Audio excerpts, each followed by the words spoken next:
Massive round 4 clash here at the Australian Sides Championships. It is Western Australia up against the Northern Territory.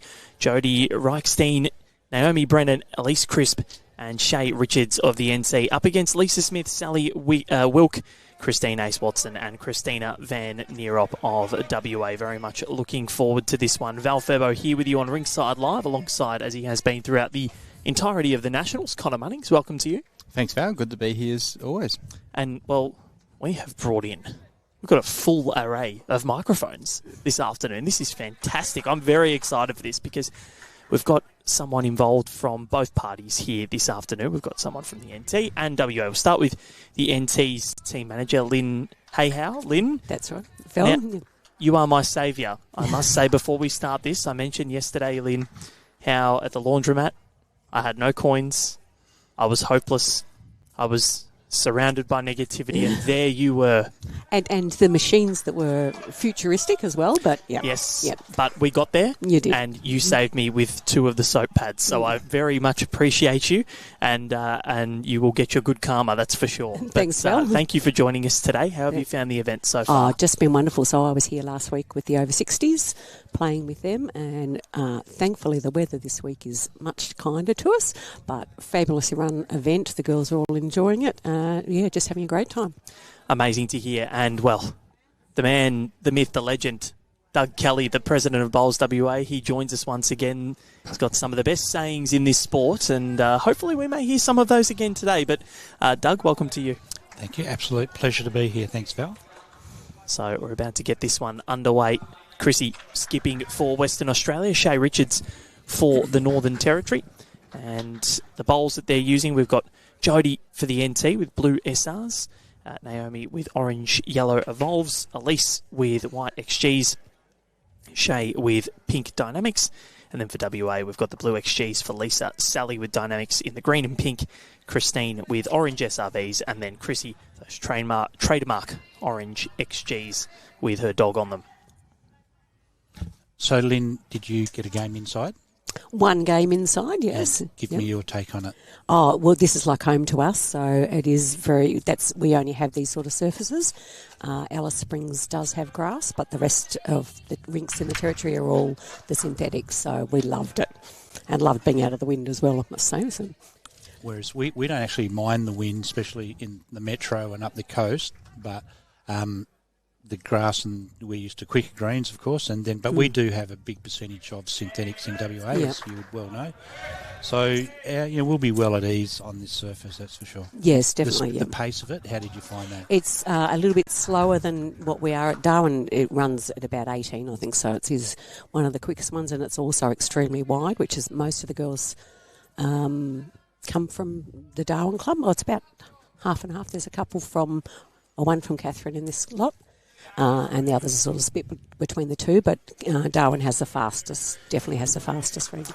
And I felt for Catherine O'Donoghue, Linda Hughes and Wendy Cochran the other day because we streamed them, and when I went up to them to say hello and get the bowls that they were using, all 3 of them neglected to tell me that they had never bowled on a carpet green before. No, yeah. And I would have pumped that up, saying how good's this first new experience at the Senior Sides Championships, and they didn't tell me. But an incredible performance, I thought, to stay engaged and not get bereft.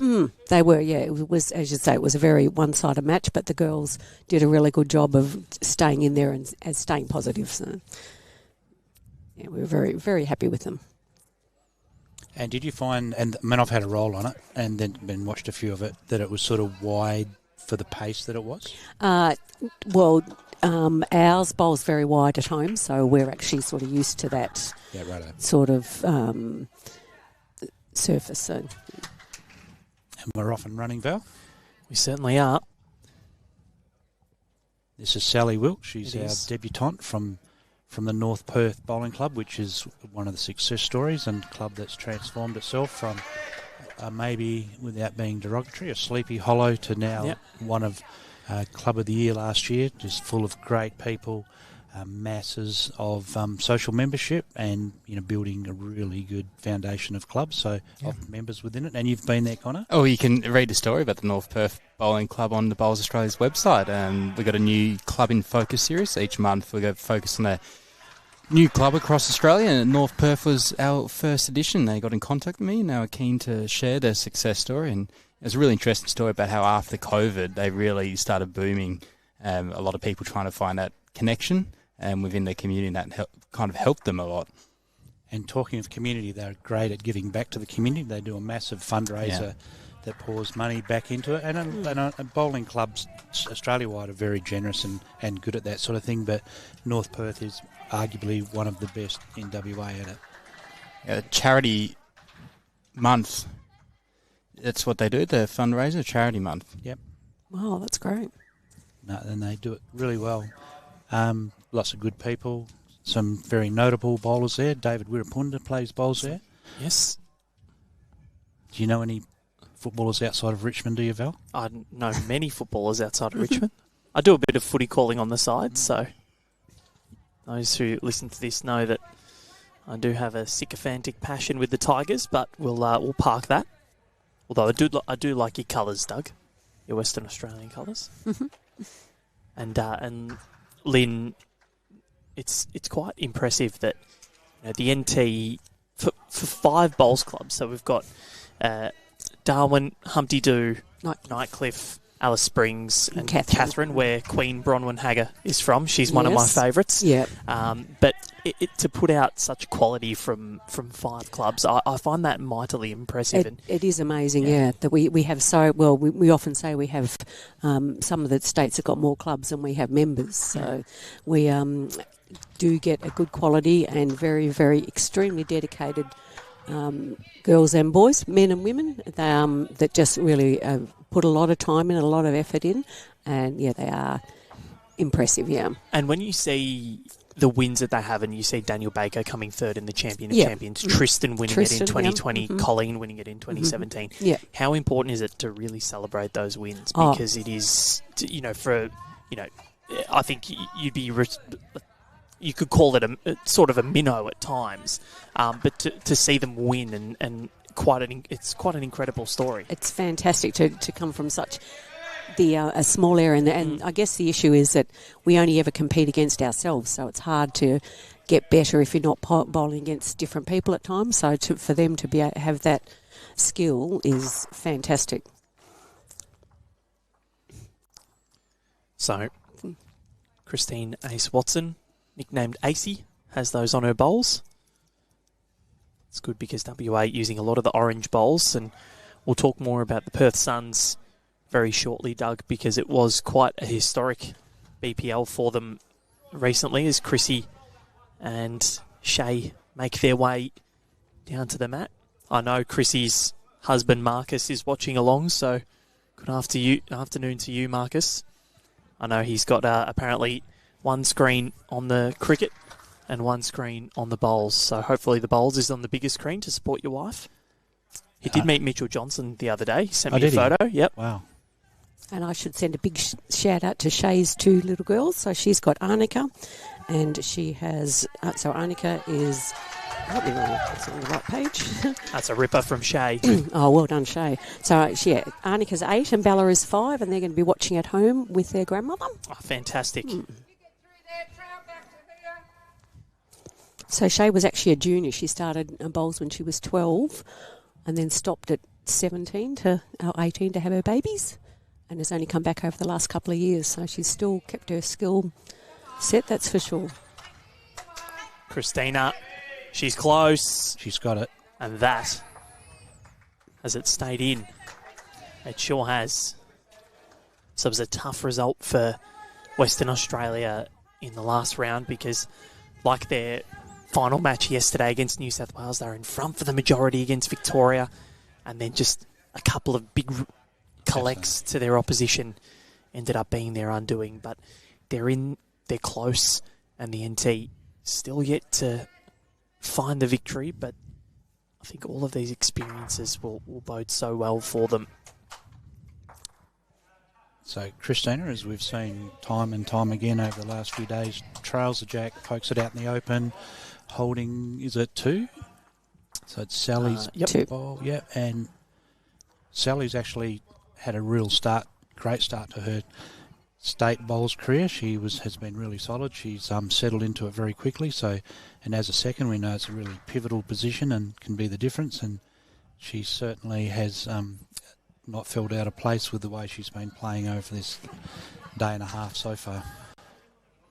So, Kristina van Nierop, nee Christic, her father Jovan, or Joe as he's more commonly known, is watching on the sidelines. He loves his bowls and he'll like that because Chrissy has just added in another. That'll be 3 to Western Australia to kick proceedings off. 1 end of 21 completed. So this is his 13th year of coming to side series for Joe? 13. So he is a very loyal supporter of his daughter, as we would expect him to be, and a good bowler on his own right. So was over there in Birmingham in 2022 watching his daughter achieve one of the most remarkable results that we've seen in bowls. Her and Ellen Fife, of course, they're inseparable, very good friends, but what they did that day in Birmingham was quite extraordinary, and yeah, so lucky I was there to watch it from the sidelines. So on the mat we have got Lisa Smith, who hails from the Perth and Tats Bowling Club. I think it might be just known as Perth Bowling Club nowadays. So we picked her husband up from the airport today, Paul. Ah, yes. And we have open gender in Perth now, and she plays third and Paul skips, and he said she does a very good job of skipping from that third position.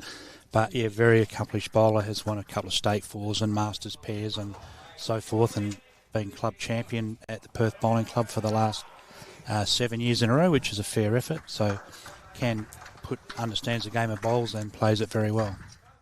So yeah, and of course she's using, and you would have all this. I know she's got a Henselite XG size 2, so which she obviously uses very well. Okay, and that's Jodie, who's just put down her first bowl. So Jodie's family are all very involved with bowls. Her mother got her into it. Her grandmother was very much a state bowler, going back to South Australia a long time ago. And her auntie and her brother all play in Darwin. We call them the family when they play together, the Fours. And they have a big love of bowls, all of them, which is really fabulous. Speaking of love of bowls, someone that does love bowls and is mightily passionate about it, I want to give a huge shout out to Mark Strochnetter, who is breaking the Tasmanian Games record outside as we speak against New South Wales in a battle of the 2 undefeated states. They're both yet to lose in both men's and women's action. Connor is a Tasmanian and he's fairly tense. He's just sitting there. He's not moving. He's clenching. He's shaking. I've got my eyes on 3 things. I've got this game in front of us, Northern Territory, WA. I've got the cricket I can see over in the background. It has started. And then I've got down on the green below us, I can just see the Tasmania, so I need a third eye. And Matty Flapper, another milestone for him this morning. Yeah, broke the games record, or the national games record, so he's the most capped state representative all time. 443 now. Yes. So that number's just going to continue to grow. So well done to both Matty Flapper and Mark Strochnetter on wonderful careers, and here's to many more. And I must throw the same out for our own Clive Adams, who we all know very well. Yes, we do. So probably the second best bowls commentator I know, fella. I remember my first encounter was with Doug. I met him I think we met properly at Moama. Yeah. And you came up to me and you're like, I need to get a photo with the best bowls commentator, and we took a photo and sent. I think you sent it straight to Clive. Absolutely, I did. I'm sure he's had it blown up and got on his mantelpiece. But anyway, great guy, Clive. So he played 250 for WA this year, which is a massive achievement. And Round out one. of interest, yeah, absolutely. So, and out of interest, he actually started in the same side series as Matty Flapper. I did mention this in the last broadcast. Did you? Sorry. And then he also, in that same game, he played alongside Tristan Smollercombe, who will be gracing us out here from the Northern Territory, who's, I'm not sure how many games he's up to, but played a lot for WA. I don't know, but he has played a lot of state games. Now, Clive will hate me bringing this up. He will hate me bringing this up. 2017, champion of champions in Darwin. All he needed to do was beat his good friend Tristan Smollercombe, and he would have won the title. last round, Tristan beats him. Lee Schreiner wins the title. Oh, Lee went on to win the world champions that year. He did. So Clive often says that it cost him a shot at a world title. And you mentioned Tristan Smallacombe and how they played together. Well, they're good friends, and don't tell Clive I said it.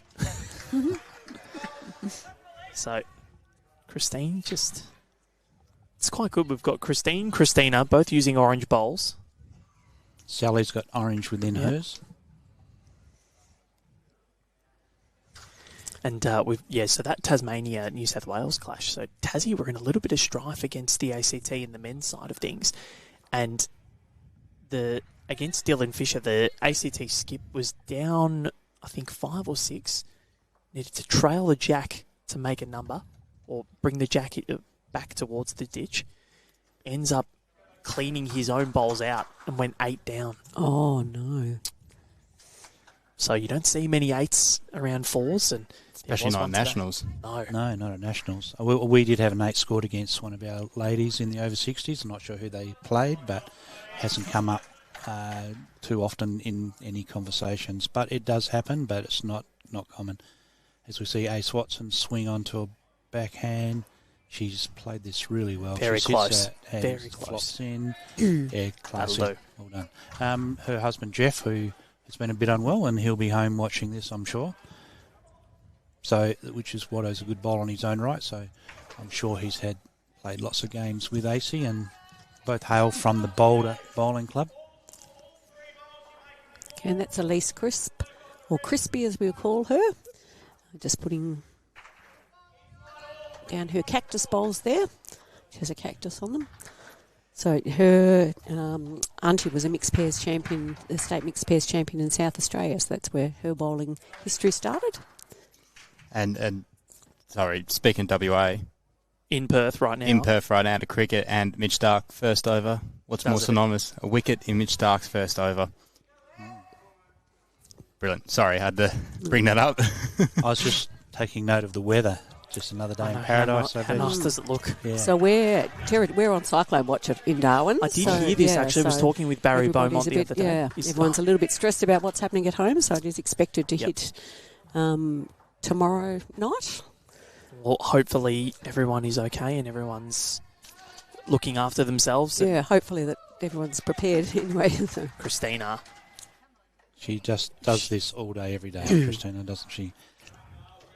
Just overcooked the weight there, but... Line's perfect as usual. She's one of the more consistent players, and she's had a really big couple of weeks. She was in Scotland and then had to finish her exams for her Masters, so she had 4 exams across from last Monday to the Monday just gone. Came here on Tuesday.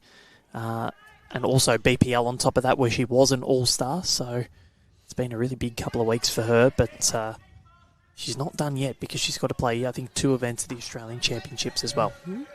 Singles being one of them. A stalwart of the Australian singles. She dominates over there in Western Australia, and for good reason. Can she get around the front?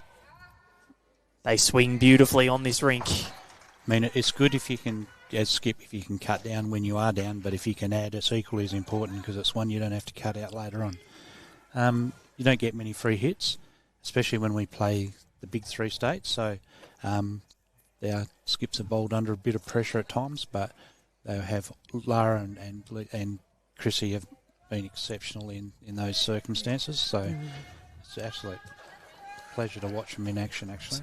2 more. So, 2 more. 5-0 after 2, and I want to ask about Lisa Featherby as well, Doug, because she's an absolute stalwart of this Western Australian team, and played the over 60s final at the AO this year. And how important is her inclusion into this team, because she's sort of been that conduit between the generation previous and the current generation? And how important is it to have her sort of helping these young players come through? You tread a very fine line there where you could have got yourself in a massive trouble. I think you've dealt with it really well. I've been doing this a while now. So anyway, no, she's still very current, is what I'd say. And I work with her on the board of Bowls WA, and she's our finance director, and I'm part of that. part of that group, and she's just so important just on and off the green. She's a leader of people, great bowler, and she's now made the over 55s, or they call it the team that's off to Cyprus. So I know. How do we get involved in this junket? To go to the Atlantic Senior Fours? I don't know, but it's so do we all do. But it's well deserved, and I know husband Jamie will be off with her, and someone will be on, have to look after the chooks and the dog, but I wouldn't be surprised if the dog gets snuck into the luggage somewhere or other. But, so it's well deserved. And for us as West Australians to see that the pathway's still open, we see the Jackaroos, for our Kristinas and so forth. And but to see Lisa be involved in that, as she's just drawn one shot, as she hasn't quite got that second one, but it's fair effort. Give it every opportunity as it just slides past. But, so a real solid start by Kristina's rink again. So some of our starts haven't been as good as we'd like them to be, but if you can get a few runs on the board early, it does take the pressure, especially as we've swapped, as you have, Lynn, from outside to inside where the conditions are markedly different. Yeah, how are the players finding that, Lynn? Because it is these greens are very, very different in here. That we call this the swimming pool. And they're considerably faster. You've got to take a lot more grass. You would have seen this last week as well. Obviously, most of the girls are used to this at home, whereas we're not used to grass at all. Some of the girls have never played on grass before they got here a couple of days ago. Indoors? No, just we have a dome roof. So, but only over one of the rinks in the territory. So Catherine has just got a grant. They'll be putting a dome on it in the next couple of months. But the others are all open air. But we in Darwin, we're lucky we can play 12 months of the year because we have that cover and we're not affected by the monsoonal rains. But the rest of the clubs are, obviously. So. And someone who is another, we spoke about Lisa Featherby being a stalwart of WA.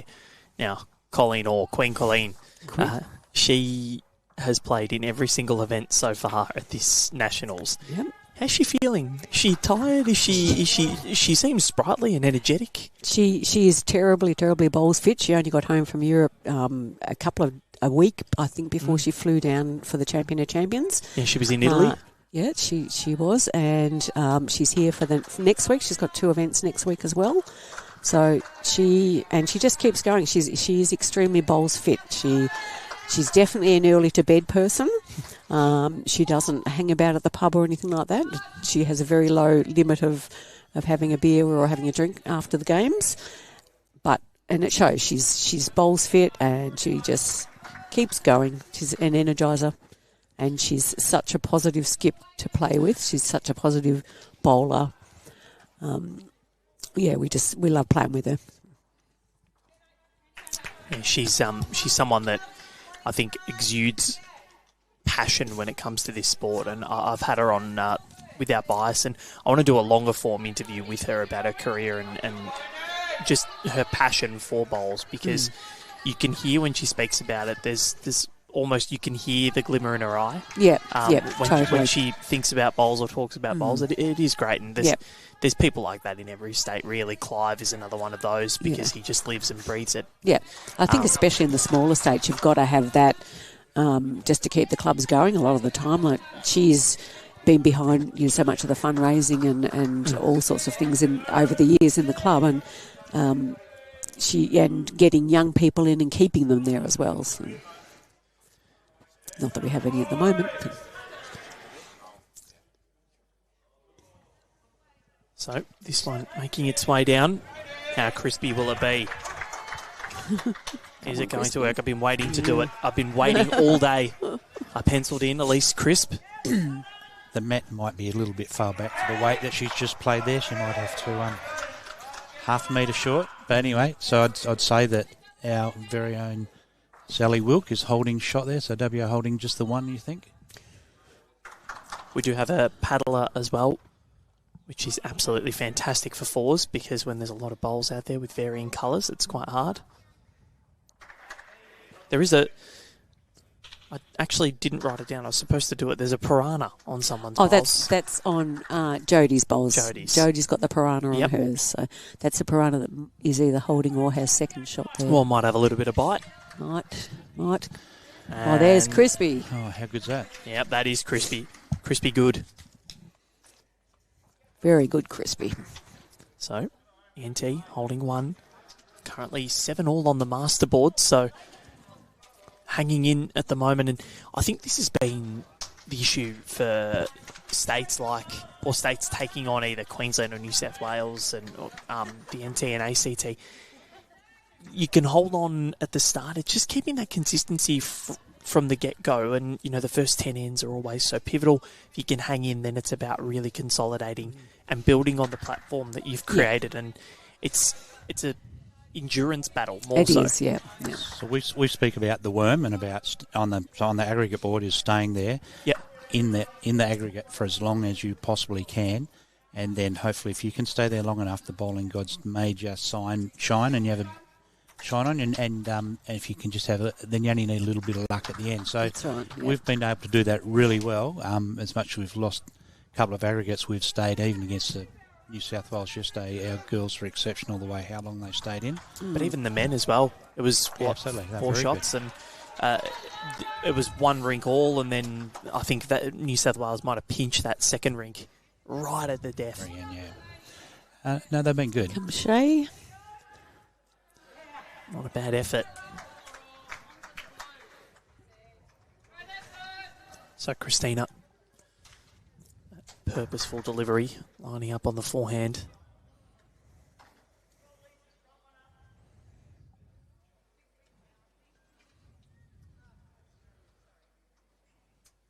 Small apology. And those orange bowls were doing some serious damage at Club Pine Rivers just a couple of weeks ago, weren't they? And I think Clive was telling me so only 2 bowlers did not play one lead bowl at the Bowls Premier League at BPL 22. One of them was Kristina Van Nierop, and the other was Nathan Black. Righto.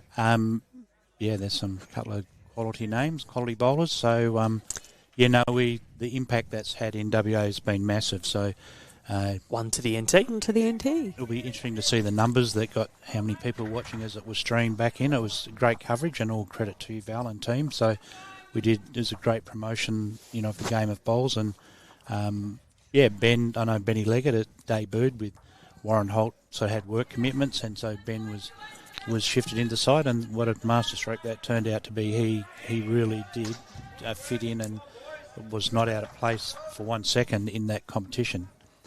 And so we'll speak to him, and he said he's just been bombarded with people shaking his hand, patting him on the back, and great experience it was. And I said he said the first day he was just overwhelmed. He said you're standing next to Omar, or you're standing, Benny Twist and blah blah blah, all the big names. Alex Marshall's the best bowlers in the world, that you're surrounded by. And then and he said, but the one that got him was when Karen Murphy waltzed up and said hello. Yep. And he said, she's nice, isn't she? I said, she's fantastic. She does heaps for the sport. And, that's... he said that was a big moment that got him. And then the next moment that got him was the young guy going around getting signatures from the Jackaroo boys. And so they're signing it, and they're putting their Australian Jackaroo's number next to it. So it come to him, so he said, it's just simply Ben. Simply Ben. Simply Ben is but what we call him. He didn't look overawed by the situation at all. And I think that what you said about Karen Murphy, Connor, you had something sort of very similar when you started at Bowls Australia. Obviously, being a bowler, you'd seen Karen Murphy, and all of a sudden she walks up to you and there's absolutely zero ego. You're a person just like her. She comes and just says hello, and you wouldn't think that she's one of the greatest of all time. She's just so down to earth and all that sort of stuff. Jodie. Yeah, she's so lovely, and just getting to know her at my time at BA, it's like I've known her all my life now, and you don't see her as that, I won't say frightening figure. Karen Murphy's anything but a frightening figure, but she's not that idol you look up to him, or she's just a friend now, but she still has accomplished a lot, and she does a lot for the sport. She's just a great person, Kaz, and someone I really look up to. So I've been a bit unwell, Connor, over the last month or so, and she was sending me a text every week just to say how you're going, so it's cool. And plus we did a live stream, which is still up on the Bowls WA website. Anyone wants to look at it. So we had the pleasure of having Karen Murphy and then Beck Van Ash. So we got two of the best bowls in the world who were more than happy to put together a whiteboard masterclass. So we streamed that through WA, and everyone's welcome to go on the Bowls WA website and have a look. And it was just sensational. We've got lots of hits on it, and three beautiful bowls there. How good is this? Well done. Great bowl, Naomi. Really high standard so far in this contest. So, Kristina, what's the call here? So she's called her through the head on her backhand. I'm not sure how many bowls she's played on this side.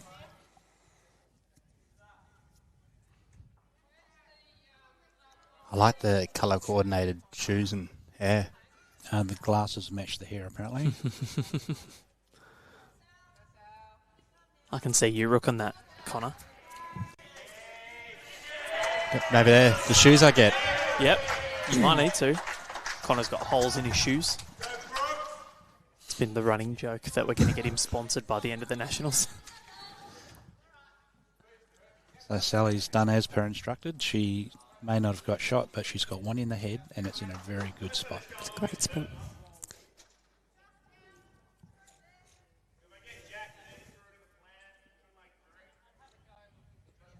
Is there a bit of a rivalry between the NT and WA? I know, you sort of speak about that central rivalry between NT and SA and then SA WA, but what about...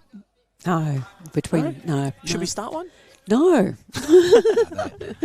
Our smaller populations need to stick together. So. Okay. And we do. Your crocodiles may be bigger. That's about the only thing you've got over us. But no, we get along swimmingly, all the states. I mean, I'm involved with obviously the state president with all the other states, and the camaraderie and we all get on feel. There's no one's better than the other state, and which is super important. And with great set from Sally Wilk here. This is looking good. It's just not going to get there.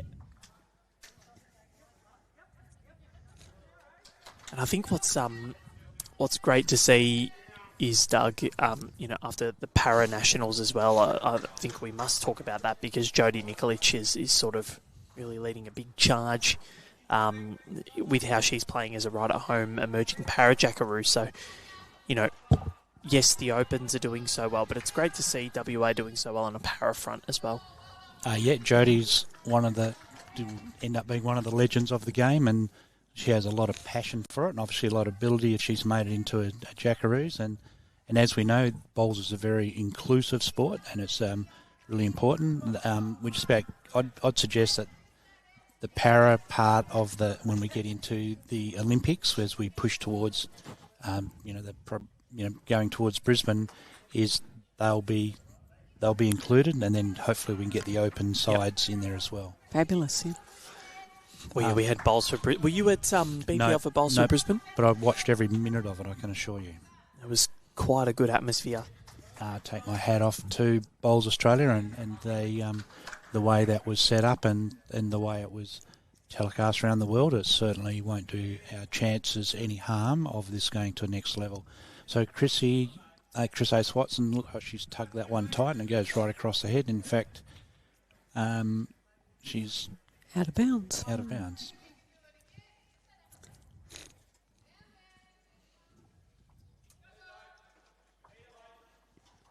So there'll be a few people back home. We're at the harvest time of the year for us guys that come from the Central Wheat Belt. So there might be a few there that have got their streaming this onto the header, and maybe a Chris Shell in Gamalling or some guys, Des Miggle up in Beacon, and all over. It's a big state, of course, and they're all in the swing of harvest. So, how much of Australia does WA actually take up? It'd be well in the 30%, surely. So, but we finance 100% of it with our GST collection and the royalties we collect from on it. So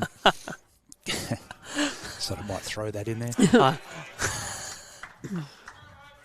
I told you, Doug's got jokes. No. So, at the changeover, trying to figure out, looks like it's 1 to WA, could be 2. Shae and Chrissy make their way down. So there's a funnel there for them on their backhand to reach up there. I guarantee that neither of these skippers will be short. Well, mind you, straight away she's a left-hander, so...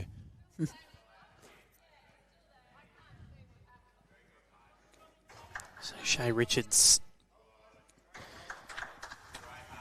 she's taken her grass. It's all weight dependent now, because sometimes they do come back and it is making its way down sharply. Lynn, you saw this last week. Yeah, just not quite enough.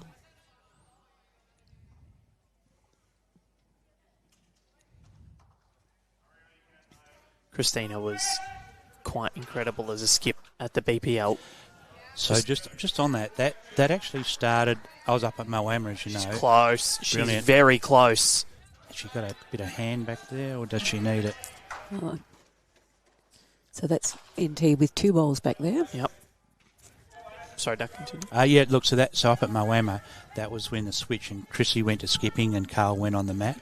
A couple of strategies within that. It worked, and so it continued on into the Pine Rivers, and on the back of Billy Brandsma, the coach, and anyone who was there saw it, that it was a great strategy. And then some of it is when you get on the mat and there's just superstar after superstar plays in the BPL, as you well know. Ball. And so Carl's less overawed as a Jackaroo and within the leadership group of the Jackaroo, so he's not daunted by standing next to Omar and these other superstars of the game. So that was part of it. And Kristina's what really good at is playing, not just drawing, but playing a little bit over and play 2 or 3 foot over. She knows that. She does that extremely well. Her weight control is second to none, as we saw. And then for her to become one of the MVPs, well-deserved. Well-deserved won't do her com game selection any harm, Val, which I'll be intrigued on. You guys might not be allowed to because in case you've got an inside running. I know absolutely nothing. Connor will be all over it. No, I don't know anything either. You have an opinion, but I'm sure Connor who they're going to be. 3 shots for the NT there. It was fantastic end by Northern Territory. It was really good by Shae to add at the end. It was, yep. Just needed to get in, and she did. She did. Did brilliantly. No, look, you see the performances of what happened at Scotland and how they all went, and that is there for all to see. But yeah, I'm very glad, and I'm sure Connor is too, that we're not Australian selectors, because while it's a great problem to have, it is going to be, and we spoke to Kaz about this last week during the Champion of Champions, it is going to be so hard to cut 5 down to 3. Yes. And with the quality that Australia possesses. Yep, no, absolutely. The depth in the Australian ranks is enormous, so there'll be some very, very talented, gifted bowlers will miss out. But that's one of the better problems you can have. And talking of Australian selectors, I did see Gary Willis today cruising around, and Dave Stocky's here, and Therese Hastings from little old Western Australia, playing up at the Quins Bowling Club now. I saw her and husband Ian from, I think he might be at Cardinia still. I love Ian. He's great. He's a great fella. His insight into the game is really good. He's good for a chat. A good starter from Lisa. And Lynn, looking at this green and how different it is outside compared to here, what are some of the things that you went through with the team when they arrived in terms of how they should play it, what they should be doing, and how much time did they actually get on this? I know Colleen had an eternity of time, but the rest of the team? On the swimming pool, do you mean? Or yes. This is their first time they've been in here. Really? So we only get one. Oh, actually, no, the Opens get 2 games in here. But yep, so final game against Victoria. Yeah, that's right. So just the 2 of them. But our practice matches against the ACT were outside. So this is the first time they've been in here. Haven't had a roll-up at all. Whereas we had a test match against South Australia inside this. So their very first hit-out was on this. So they have had a look at it. But then we've spent the rest of our time outside in the elements, which is somewhat different. So they've had a feel, and they'll work their way into it. So it's a case of stay in it, and I'm sure that that we'll work our way back into the game no matter what. 21 ends gives them a little bit of time anyways. Yeah.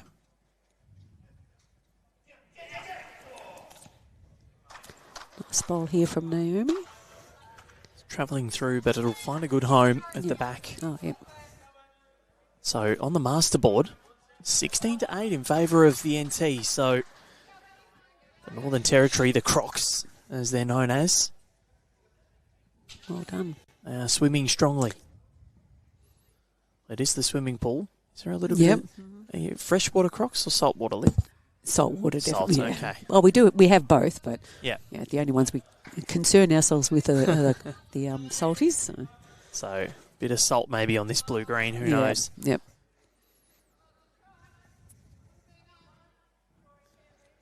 It's been a solid start, and I think the advantage of playing on those carpets on there for all to see. So Val, what's your work program after this? I mean, this is pretty intense. So did it's you get a break at some stage? It's actually been a fairly big month. So from BPL, where their fairly big days went there on, what was it? Sort of, I think 26th of October we flew up, got back on the 1st of November, had pretty much a week at home. Had to go to Sydney for a day for an ASC conference. So that was sort of one day gone there with flying. Then up here on the Sunday, go home on Tuesday, and then fly to China for a tennis commentary gig on Wednesday. So I do miss the end of the Nationals, but then China for about 5 days, something like that. Land on Monday, and then home for the rest of the year, and then Australian Open tennis in January. So was it Beijing Open, or is it in the next circuit? It's for Tennis Australia, so it's the Australian Open Asia Pacific wildcard playoffs. So the winners actually get a spot in the main draw of the AO in January. Yep, cool. So it's quite fun. Went there last year, and BA good enough to let me go, which is fantastic. So looking forward to it. So Sally is the first representative to play for WA since 1963 that has come out of the North Perth Bowling Club. Wow. So since 63. 1963. So, and I know her parents have travelled over for it, for Debbie and Greg, and she has a brother Nick who plays bowls. And I did say to Greg, so you're now the second best bowler in the family.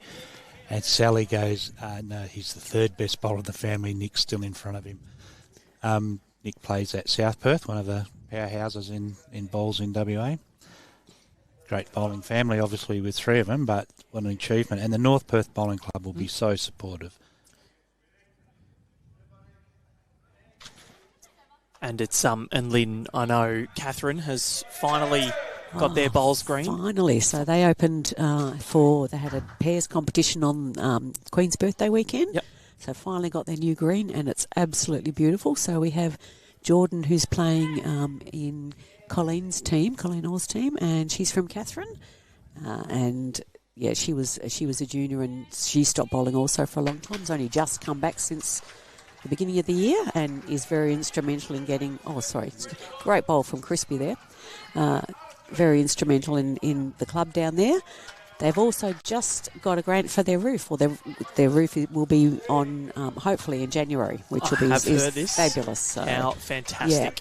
Yeah, and it's lovely down there, and obviously Bronwyn, who you all know, Bronwyn Hagger, is a very big member of the club as well. So it's good vibe down there. Good things happening in Catherine. They're hoping to get a junior program. Bowls NT's talking about a junior program starting there over the holidays. They're quite working with one of the youth personnel down in Catherine, who's looking for things for them to do. So they've got that keyed up for January. So which will be great if we can get some juniors in the territory. It would be absolutely brilliant. This will allow you to bowl during the day because it is quite hot there. So when you put the dome in, it'll definitely help in that sense. Yeah.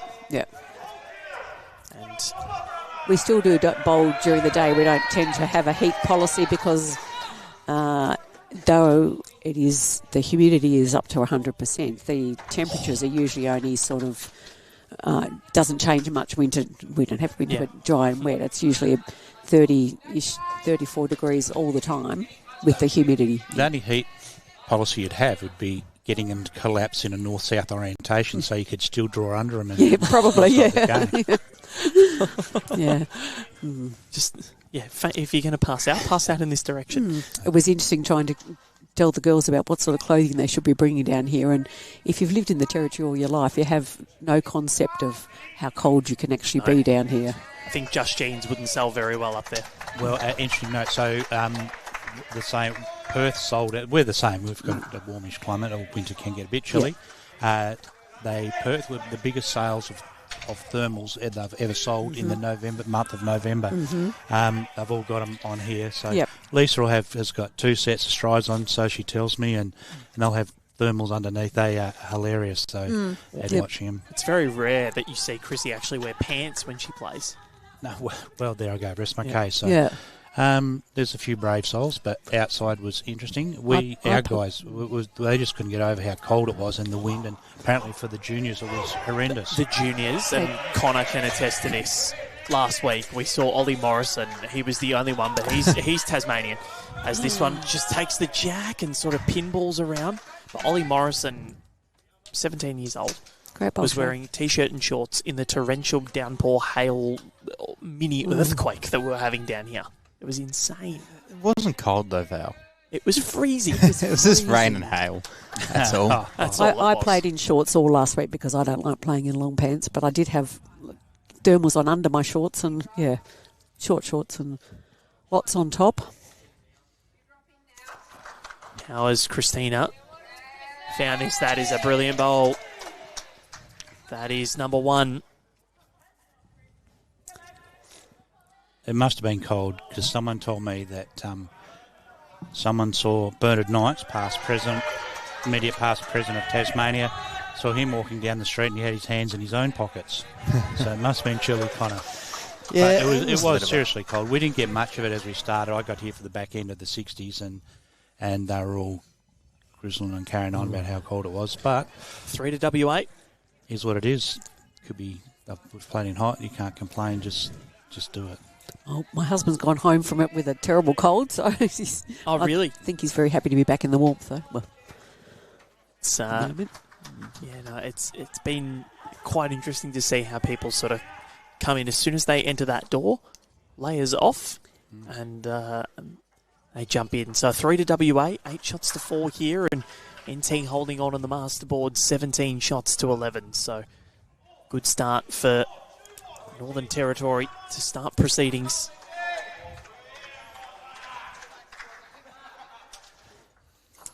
Very interesting clash brewing. Outside, you can go to the BowlsLink app, of course, or results.bowlslink.com.au. Tasmania and New South Wales in a huge battle outside. 14-11 in favour of New South Wales. That's after 13 ends in the women. And in the men's competition, 14-5 in favour of New South Wales after 11 ends. So advantage to the Blues. They've won 22 straight in the men's. Can anybody stop them? And so Tasmania, the Giant Killers v Queensland the other day. That was an upset. May change things by the time we get to the end of the week. May affect outcomes. Yeah, well, Val said, he's been saying all tournament really that these type of conditions, they're going to cause an upset, and Tasmania are flying at the moment in their home greens. We saw Dylan Fisher get that 8, netted a full hole. Yes, it's very rare that you see that. Yeah, a fisherman's basket, they call it, Val. I wanted to use that. I forgot to use it before. So. Not while I'm drinking water, please. So Tassie, they wanted to watch this tournament and the game outside, New South Wales, Tasmania. I think the winner out of that is going to be the favourite. Oh, great ball, Jodie. Through. And Mitchell Stark strikes again. They have reviewed it. No, it's out. It would have missed off and leg. Off your pop, Ben Duckett. Yep. goodbye. Oh, this is ominous for the Aussies. So, yeah, this is going to be a really interesting round if Tasmania can somehow strangle a win against against New South Wales in either of the disciplines that would put them in a really big chance, or within a big chance of maybe taking home Marge or the Ali Shield.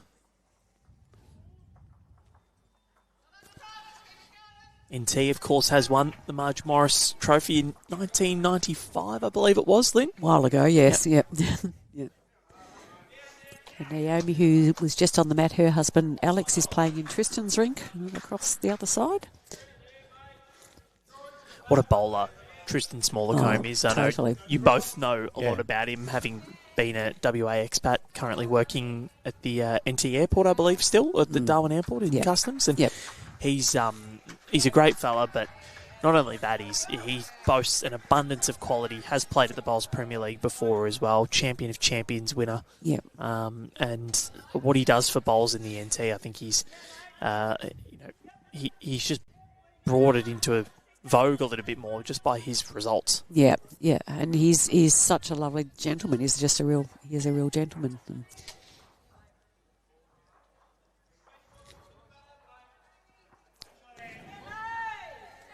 And he has a new baby at home, 3 months old.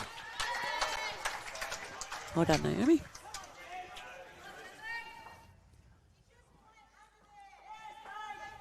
So Chris Ace-Watson will be on the backhand, and she's been asked for weight through by more than a metre.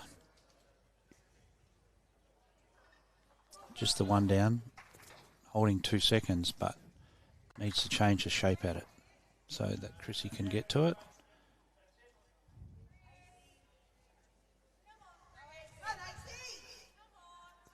Can she get there? Christine Ace-Watson, very close. All for another 2 foot. Another bowl in the head. Something to work with.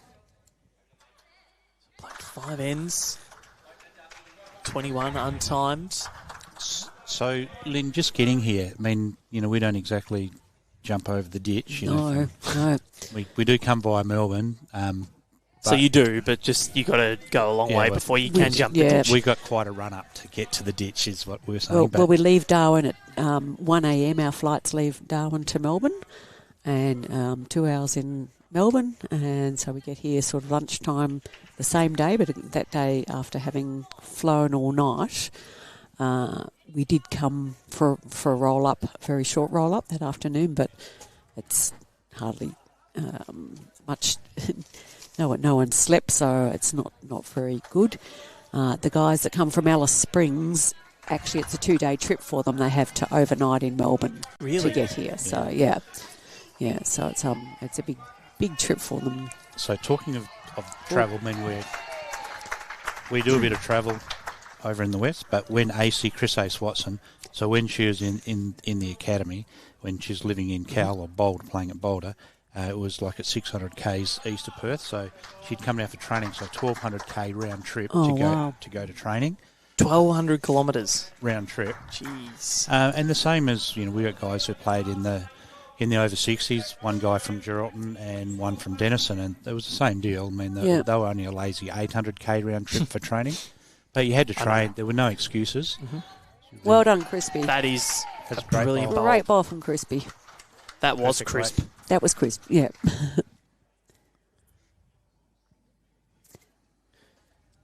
Well, the NT really holding their own at the moment. 18-11 on the masterboard and 8-4 here. It's been an enthralling battle so far.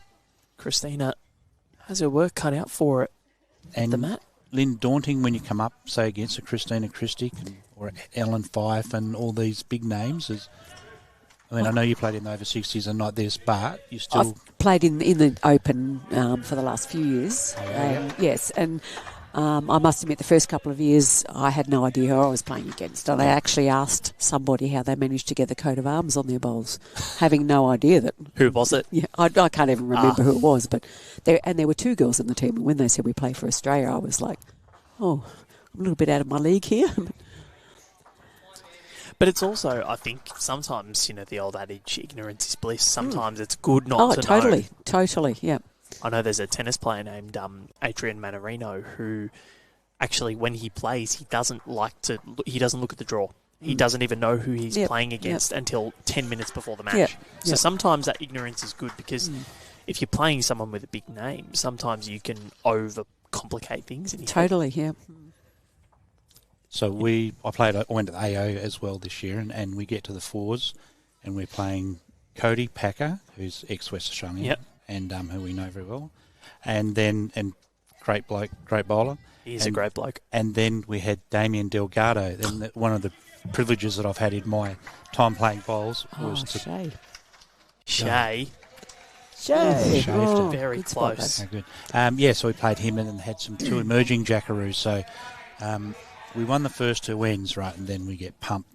Anyway, so Clive, we do a cross back to Perth on the weekend to see how everyone's going, and Clive knows the score, obviously, so he's going to have a field day with me. So he asked me whether I was playing in it, and I said, yeah. He said, how'd you go? I said, well, told him who we played. He said, but how did you go? Because he's going to have his moment in the sun. And so I played the game. I said, we had them on toast early because we won the first two ends, and then they worked their way back into the game after that. They proceeded to pump us by 30 shots. But wow. But a good experience to play against these guys, and for sure. That's how we took it. So, and that's the thing that we've said to the younger girls here. Some of them, as I said, well, most of them have. A few of them that have never played it. But I just said, you have to take this as a learning experience. This is how good you want to be. Yeah, absolutely. It was good, and they're good people, and that's the whole thing. Is you may be in awe of their bowls, but as far as people go, it's you remember them as the people. Yeah. So. Yeah.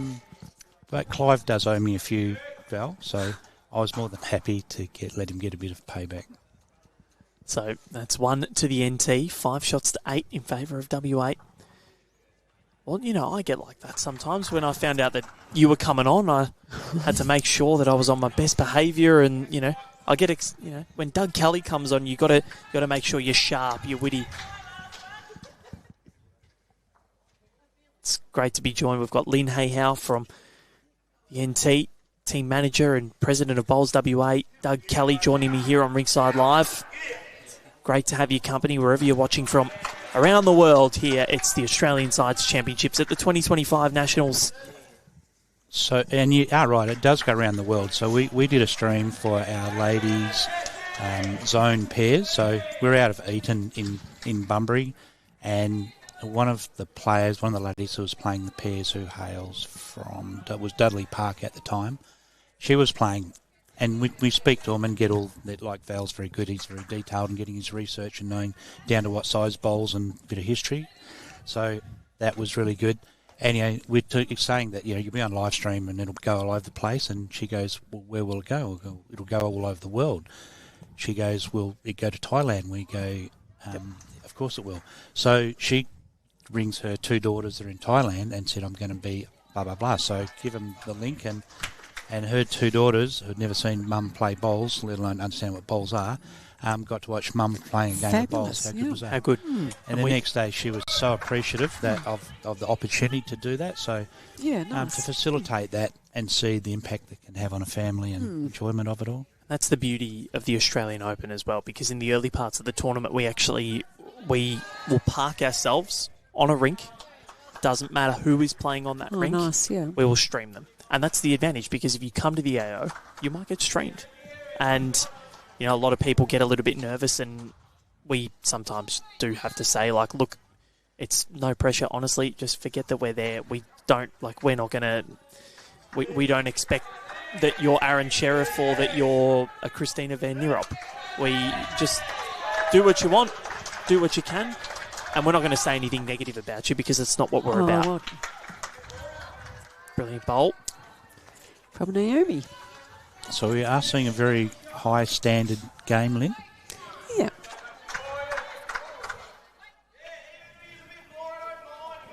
Yeah, the girls have certainly been putting their time in there, and they've been very diligent with their training. I know the prep that went into our open and over 60 side, that was certainly not taken lightly at all. No. perhaps we could have left the sprinklers on when they were training at one stage we, there. But we actually, our groundskeeper at our rink did make it quite wet on a few occasions. And the Darwin weather did on a few occasions as well. So. But it's still nothing like bowling on grass. We did actually have a roll-up just in the paddock beside, but it didn't help much. So just some scores from around the greens. The men's, NT and WA. WA up by one shot, 15-14 after 16. And then ACT and South Australia. South Australia 19-10 in front. New South Wales leading Tasmania 16-8 after 15. And Victoria leading Queensland 20-12 after 17. There'll be a bit of feeling in that one this afternoon. It's a big rivalry. NT currently over WA 19 shots to 11 here on the masterboard, so that's changed a little bit. South Australia leading the ACT 18-9. New South Wales and Tasmania. New South Wales eking away a little bit, 21-12. And Victoria's women leading the Queensland women 25-4. Oh. Well, chalk that down to unexpected. Absolutely. And Queensland have got a few changes within their side. Yeah, so Chloe Stewart has she's pulled out late. Lindsay Clark not here. Yep. Claire Turley obviously not playing either. So it's a big change from last year's team that won the Marge Morris Trophy as Joe Root edges off to third slip. 3 down, Australia. Great bowl from Crispy there. He's 100 short of that century in Australia. Or a duck. Oh, geez, that's beautiful.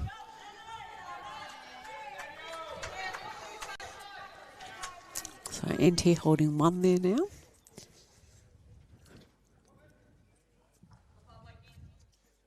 So Chris Ace-Watson will be on a forehand and with the aim of sitting the shot bowl and or inside it for the jack.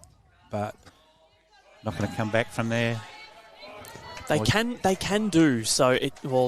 Sometimes it depends on what bowl you're using, and we've here at Devonport we've had a little dabble. They've got some barefoot bowls or bowls that they use just for people wanting to have a roll up. Yep. Use the old school black bowls. They turn. You have to throw them out past the rink number on the next rink over, and they will turn back to the centre line. That's almost like our undercover rink in Darwin. Is that quick? Yeah. Wow. That's at least Crisp has been outstanding so far at this contest. Yep. So she's already played one on that side, so she'll call her on that hand again. More options there, so she does the exact opposite, swings onto the backhand, and what sort of height has she got there? Was it the same both sides, Lynn? Yes, pretty much, yep. Christine Ace-Watson. That is an ace. And a big high five from Kristina van Nierop. And one yellow peg goes up for WA, so that's changed it around, Lynn. Yes, it has, yep. And so I did watch a part of the Bowls Australia teams have a role that day. Yes, you were privy to that. Yeah, Don't talk about my form. No, right. And I thought that may have been streamed. No, or maybe one day we can get you to stream it, Doug, and commentate us. Right, that would be a pleasure. Connor, you were the standout in that crew. Wait, was this the one a couple of days ago? Yeah. And makes sense. And then I thought Rachel Rogers was very good. Yep, was very good. What about Val? What do you rate him? Out of 10. Solid negative 10. Come on, Shae. Shae. Oh, that is. Where's it skewed off to? I think she's... It's still... Because of that short bowl, Chrissy might be hard to get a little trail here. She might just have to sort of jump in, maybe sit that bowl. And WA got shot there, Lynn. One.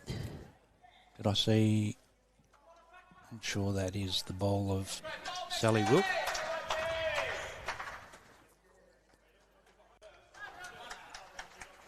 Kristina. Bit of weight for Chrissy. She's close. Got the jack, and oh my word.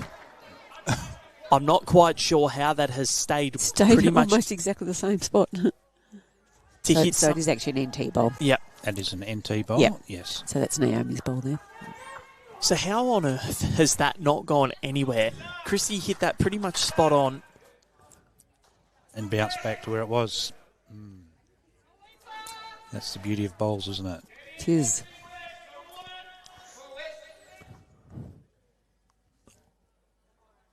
Keep going.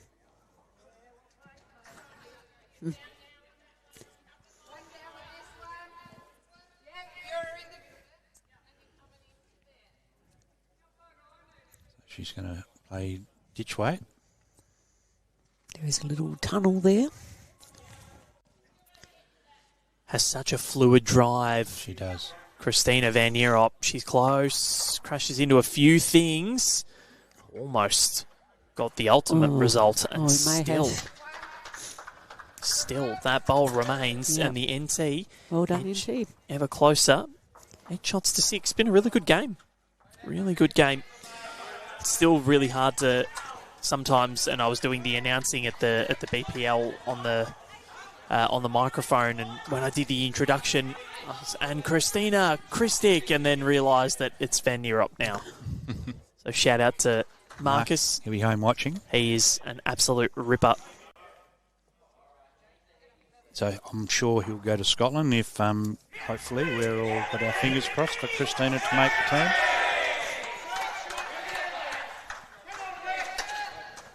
I've seen a big bomb played on the couple of rinks over on the men's rink for W8.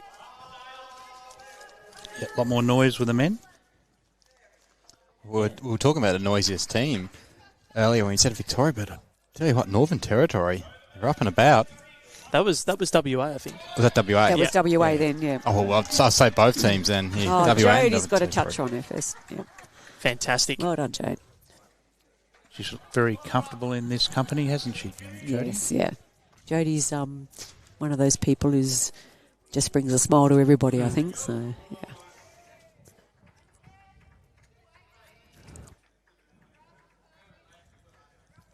So, Lisa Smith from Perth and Tats. If you're not going to be right on it, you might as well be right behind it, which she's done. So, 2 great opening bowls. Absolutely right in the game Beautiful. there.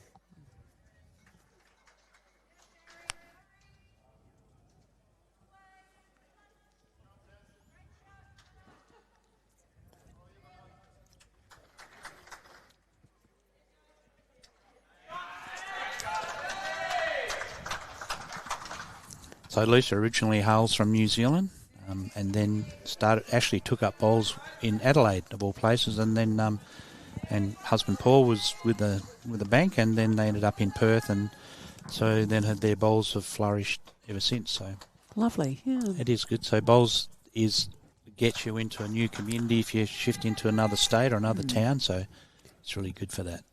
Well, my husband and myself spent about 5 months on the road last year and bowled everywhere we went. Wow. When we could, yeah. It's often hard to find when clubs have got social things or when they've got their just times you can go and have a game, but we just had a great time, and it is such a friendly environment everywhere you go. Whereabouts did you travel? We actually travelled, started off in Tamworth, then went down to Victoria and South Australia. My family down in Victoria, so we had some time down there, but bowled a lot, bowled in Robe, did the snowy mountains and the high country, and bowled in quite a few clubs around there. So we're away about 5 months, and this year we're doing the same thing, but going to the west. Ah, brilliant. So we'll pop in and see Doug. Yeah, well, we're certainly hoping to catch up with Lee and Catherine Farrell, so that's on the agenda. And where was the highlight if you had to pick one club that you went to? We had some. Probably Bateman's Bay, but their club's a little bit south of Bateman's Bay. But they had a beautiful club there and very, very friendly people, and we really did enjoy there. Jindabyne was interesting because they had such a big club, and they only had very few people bowling, but it sort of blew us away a little bit about obviously the money they've got in the club, which is not what we're used to. That was quite different. But, yeah, we bowled in lots of little very different clubs, ones that they'd had one little country club, and we were watching the men's singles finals, and they had to put their cans down beside their bowls while they measured for their shot, which was quite different when we're so strict about what's on our greens. Yep. But yeah, that was good fun. It was lots of fun. But yeah, we've had some really goods. We say we have the international titles. So when we were in New Zealand, we had a roll up over there somewhere, and amazing. We do certainly try and have a bowl everywhere we go. So. I know Jindabyne is Nick Hine territory. Nick, former employee of Bowls Australia, working at Bowls New South Wales now. He's an absolute star. Actually, spent a lot of my very first event at BPL 12 with him. God, feels like forever ago. I think I've done half the BPLs now and haven't really been here for that long, so time flies when you're having fun. Yeah, absolutely. I know Nick. So he spent a bit of time ACT, like RPM, and he might have actually been CEO. Or he was. At one stage, and so... So, great to have your company. It's been an enthralling battle so far. The NT really holding on against WA. Lynn's starting to get the shakes as well. You're allowed to be biased. Connor's not. Right, okay. You are too, Doug. You can do what you like. Yeah, absolutely. And I usually do, as most people will tell you. Quite an enthralling game. So you talk about Kristina's drive. She is very fluent. Her master stroke is her weight control. She really does that well. Understands when she has to go bigger. Yeah. And I feel like you don't see as many drives in the women's game as you do the men's, but I think it's something that could be utilised a bit more. Like Beck Van Ash, she's got a drive that could be a registered weapon. Chrissy's got a great one.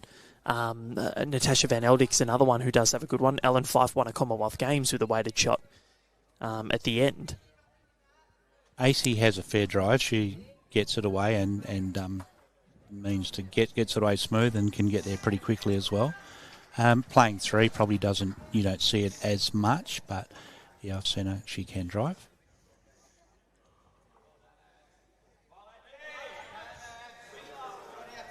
I'm a big fan of the three playing more weighted shots in the skip, because then it gives a chance to skip the draw. So like the three plays the weighted shots, opens it up, change it to heads.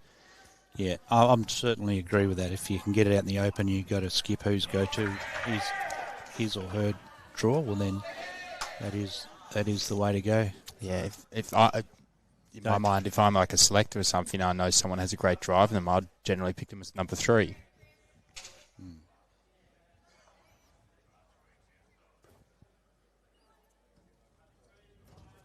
So this is going to swoop back underneath that bowl of Sally's, whose husband Dan will be home watching this, we hope, and looking after the dogs. Or,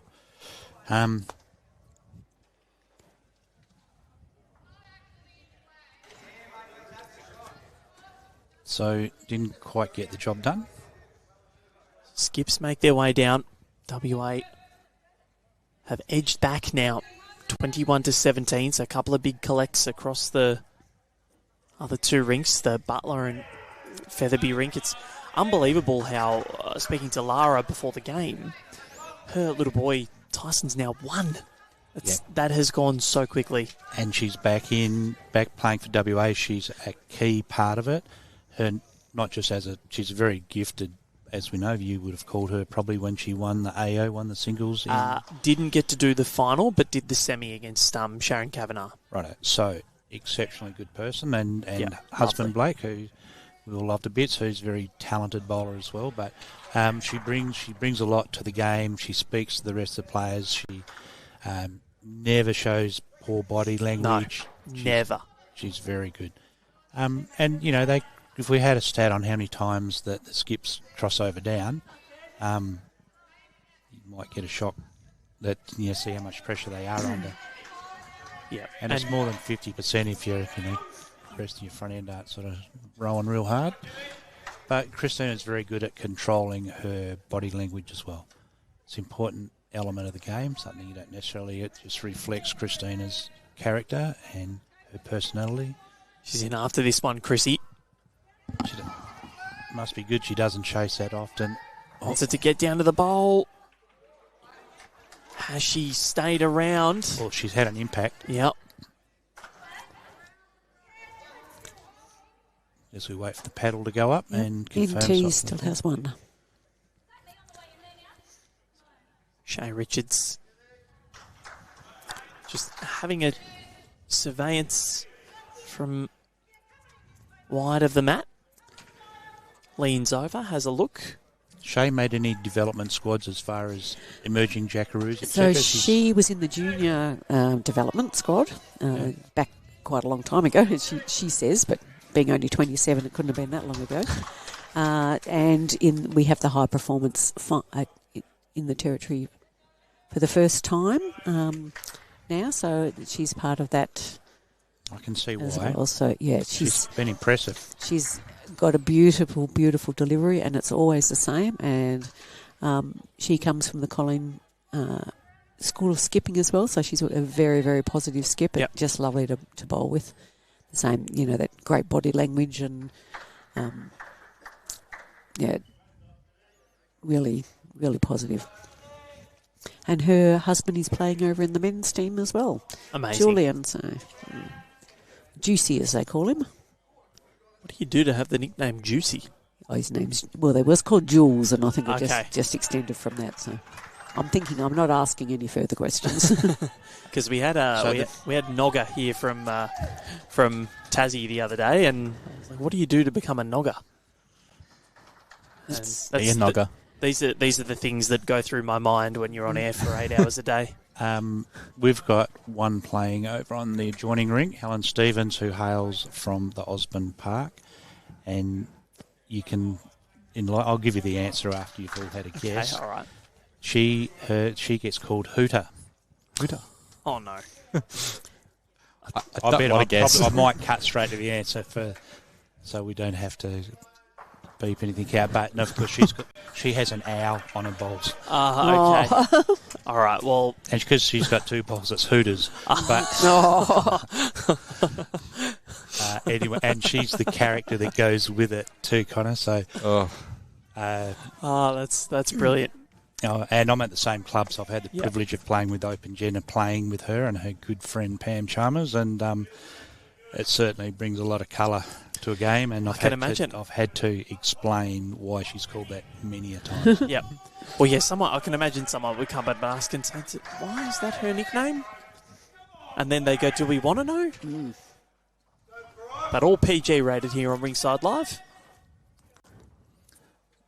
As we get a measure, we may have to get an umpire. Yes, we are.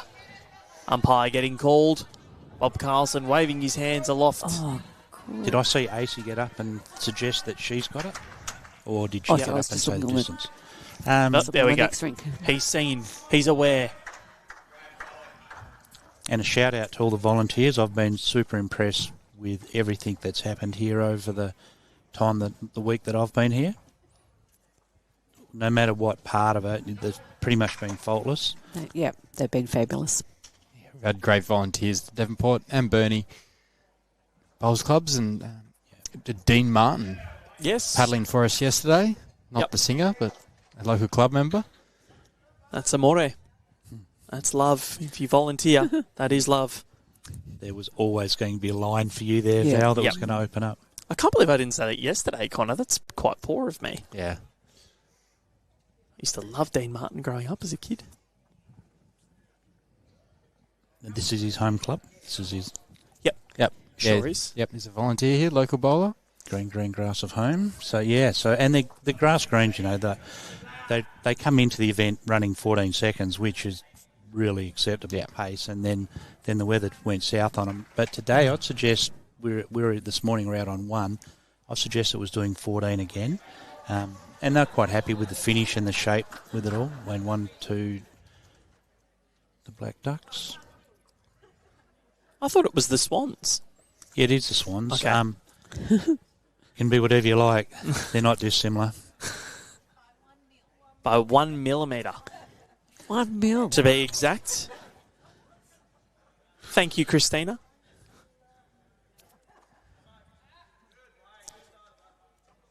So, very close.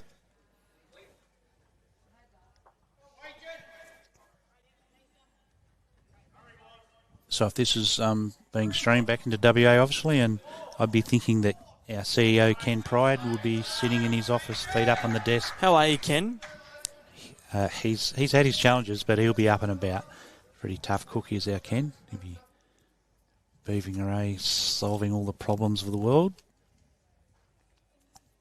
Well, I'm pretty sure it's been streamed into Darwin Bowls Club, so hello to everybody there that's sitting up at the wall of knowledge watching it.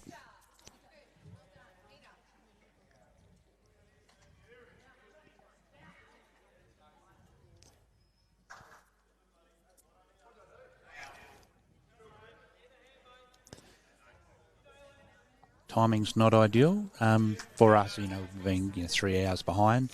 No. No. Well, we're an hour and a half, so... This is the time of year when being an Australian is the most confusing thing. Yes. Because you have to look at each state individually, and you actually have to know these 8 things about what time zone they're on. So you've got New South Wales, ACT, Victoria, Tasmania, Eastern Daylight Time. Yep. Queensland, Eastern Standard. Then you go to South Australia, Central Daylight Time. Yep. Then you go to Northern Territory, Central Standard. Then WA is just Western. Yep. And they don't do daylight savings. So, no. Well, we don't, either.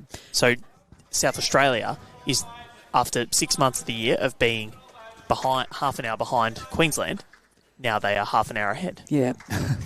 And on the Bowls Link a couple of weeks ago, the girls were looking and said, we've got a game starting at 7 a.m. because it must automatically put it on our time. So I'm pretty sure we haven't. And I think the one that gets you, and the Nationals last year, so it had literally just changed into daylight time the week before. It had, yeah. And we were staying in Coolangatta for the event at Club Tweed. We were the same. The most confusing thing I've ever been a part of. Yep. You'd walk across the road and have to change your clock. Yeah. Well, I kept on daylight time because I just thought, you know what, the event's in New South Wales. When I have to go to Broadbeach for the Paras, I'll deal with it then. I was talking to Pat Schramm, who's the president of Bowls Victoria, and we were talking about this exact thing. I said, we land in Melbourne, we wind our clocks forward 2 hours and our minds back 5 years, which the Victorians don't really appreciate that, Al. But in fairness, there's... I think we're due a few at the moment with the way things are going in Melbourne. I don't think we can... there's not really much that we can rebut on at the moment. So, go your hardest, Doug. Yeah. While I can. While there's no too much right of reply, it's a good time. Oh, I'm an ex-Victorian.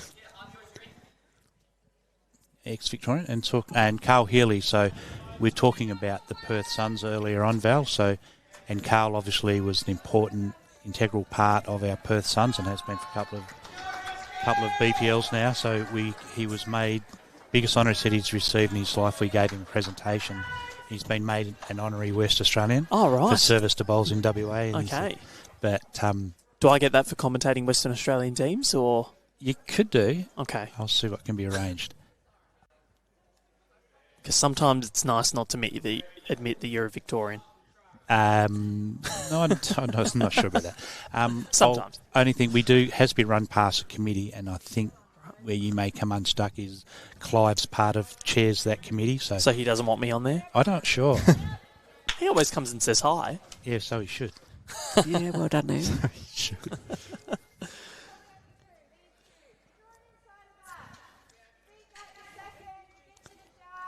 Very clear in her calling of the head is our Kristina. Yeah. But she's concise as well, which I think is really important. And you see Colleen is very similar. Yeah. Very boisterous, calls things, and really good to watch. So, Christine Ace-Watson, she ain't far away.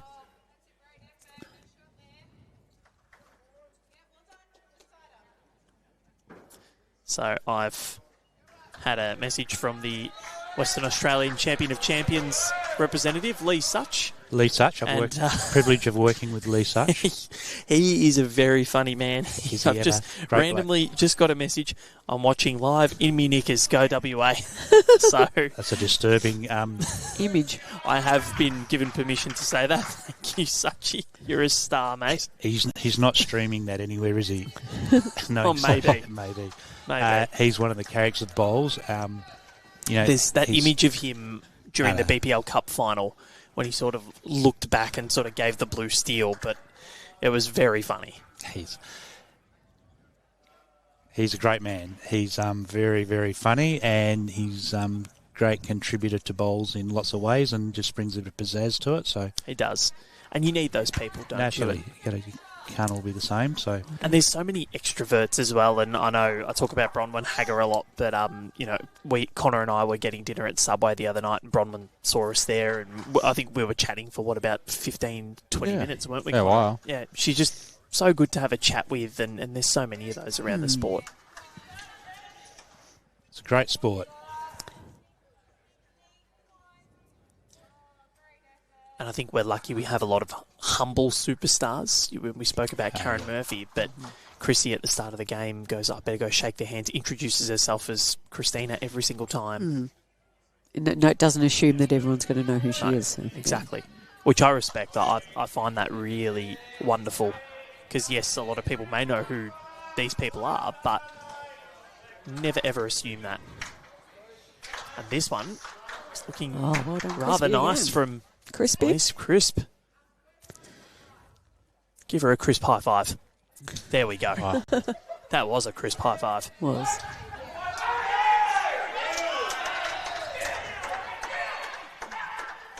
It's the NT men that time. Yes. And then there's the WA men. It's like a Mexican wave in here. Chrissy actually started one of those at the Bowls for Brisbane. Oh, did she? Yep, Karen Murphy was instructing someone to do it, and Chrissy was more than willing.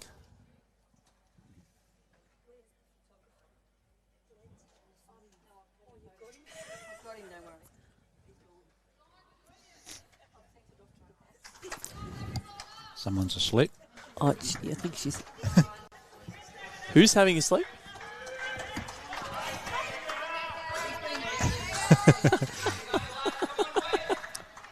I wonder if we can get a camera over there.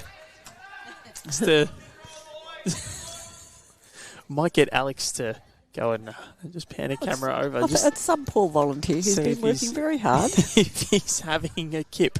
Or he's tuned into the commentary. So Maybe. Maybe. It's a bit of a backhanded comment there. Well, look, if we do put someone to sleep, I'm going at the point of, not that we're boring, but that we're that relaxing.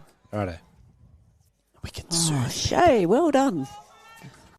Alex doing his apprenticeship. Yeah. He's got to turn it around. So let's see.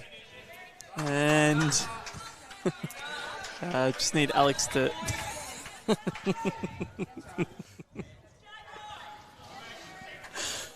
He's waking up. He's woken up. He's woken up. I wasn't asleep. Not me. Oh, his phone's ringing. Someone's rung him from Hobart, or... They're talking about you. Yeah. Oh, that is very, very funny.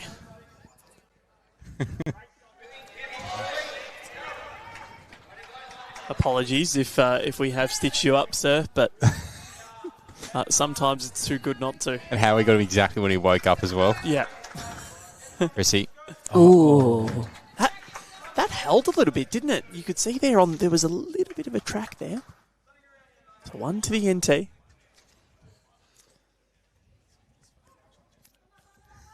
Alex Rinzella doing a great job. And what would say is his apprenticeship? Yeah, this is, first time seeing the Rinkside Live setup. Yeah. Does a wonderful job with BowlsLink as well. That dynamic duo with Aaron Delaport. Our West Australian lad is Aaron. Yep. Great bloke. And live scoring brought into this Yes. event, which has been great. We love it. Yeah, our girls love it too. So. How do they go with the phones? Because I know it's very different. Yeah, no, they've had a couple of teething problems initially, but they're on top of it now, and yeah, they're really enjoying it. It's just seems to be. Obviously, will be the way of the future. I think the girls' uniforms sometimes may make it a little bit difficult for them carrying their phones on the. Good comment. During the games, we have got one of our rinks. We've got someone carries a phone, someone carries the glasses, but it gets the job done. But we're big supporters of it. I know not every state has been, but the feedback for me is they know, bowl by bowl what's happening, so end by end. So it is 1 to the NT. thing. Well done, girls. So 9-7. WA has edged in front on the masterboard, but it's close across all three. So Kelly Ray, who's what a star she is. She's a star person too. She's just one of the great ones in bowls, and she's loving the stream. And I think there might be Cam Green, who should be playing hard cricket. At work. No, this is another Cam Green. This is the one that bowls underarm, not overarm. He's doing it. Deb Ryan, who's one of our great lady bowlers, she's watching it. So, no, it's all good. So we are getting plenty of people watching it. What about Lynn? Any publicity coming through for you? I haven't. My phone's up there because I thought it was better up there. But I must say that Kelly Ray came up to the Territory to do a high performance clinic up there early in the year, and it was first time we've had something like that, and it was very, very well received. Lindsay Clark up there too, I believe. Or was it just Kelly? Oh no, it may have been as well. So. Yeah.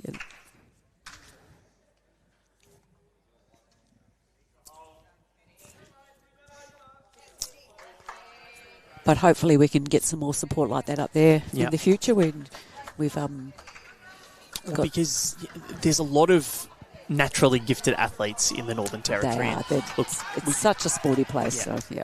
And I know I recently sort of did a remote streams for the tennis tournament that was held in Darwin. Oh, right, Northern Territory International at the Marara. Yep.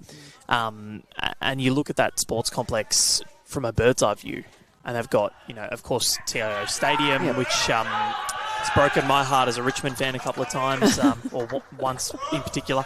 You want to be a St Kilda supporter. That's very, very true.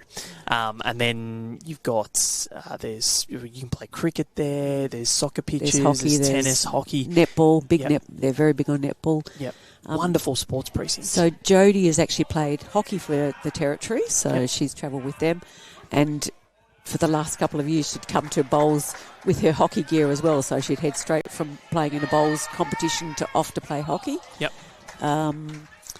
Crispy's played netball for the Territory, so they're all multi-sport stars and multifaceted. Yeah. Rookie, who's skipping on the middle rink, she's played AFL. Anita Rook? Anita Rook, sorry, at a high level. So, lots of them have come from other sports, as I think's the way when you get a bit broken sometimes. So the other one is that I quite often like to talk about what they've done in a previous life, and that is golf. So people who come from golf transition into bowls very well.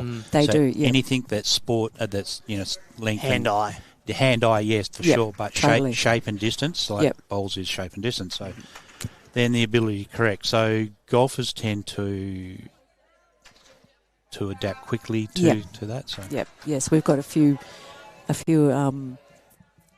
ladies that are good golfers as well. Still playing golf, but playing a lot of bowls as well. As we see, very, very, very good bowl there from Sally Wilk. So. Although it has an E on the end, and because of Brett Wilkie, who's not at the Nationals this year, so he's got at home. But they're, Sally gets quite often called Wilkie, but it is Wilk. Yeah, I double checked that. So, Aaron Delport actually sold me up the river there. Asked him, and he goes, I think he said Wilkie. I was like, oh, I don't know. I'm going to double check. He talked of names, so.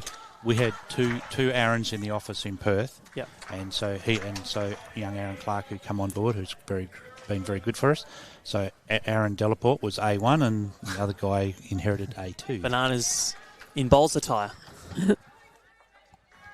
Might I'll leave that bit alone. But yeah, great bloke. Della does heaps with his bowls link knowledge, and he hot seats it out of Bowls WA, and which is really good having him on hand. So yes, brings a lot to the sport. Played state bowled for WA at one stage, so he can bowl.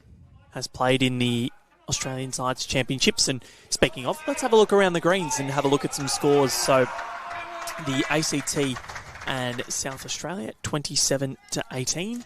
That's in favour of South Australia. New South Wales and Tassie 34-18. Queensland and Victoria 33-10. That is a big result. And in the men's side of things, it is WA 15-14. I might refresh that because that says 35 minutes ago. So, yes. Oh, NT 29-26. So the Northern Territory lighting it up on the indoor rink or indoor green here. The South Australians lead the ACT 27-17. The New South Wales team leads Tasmania, but 20-18. So Connor's ears have, his head has just moved like a meerkat. He's just looked at the screen very quickly. And then Victoria leading Queensland 35-24 after 30. So some. And talking of meerkats, that's actually the emblem used by the Boulder Bowling Club, which is where Chris Ace Watson hails from, and husband Watto has got, as anyone else who's played in a pennant and winning pennant up there, has got a meerkat on their tatted on their calves. So where is Boulder? Boulder's part of Kalgoorlie, if you like. So I reckon there's been a few people just punch their screen because it's very parochial when you've got those sort of adjoining towns like Echuca, Wodonga, and blah blah blah. All those other ones. So, Echuca and Moama, and and look, so there's only the two bowling clubs up there. There's one in Boulder and one in Kalgoorlie. So very small but very passionate Nice, people. yeah. Has lots of country towns are. Yeah. I like the meerkat. Yeah, it's great. Like, you see a lot of like tigers, bulls everywhere, but you don't hear about a meerkat. Right out, and then so we've got three Mozzie Park ladies on the next rink, and theirs is a mosquito, so Mozzies. So, I like that. Yeah, so I always say it's the only club I suggest in Australia that has a disease-carrying insect as their logo. Well, so. Yeah.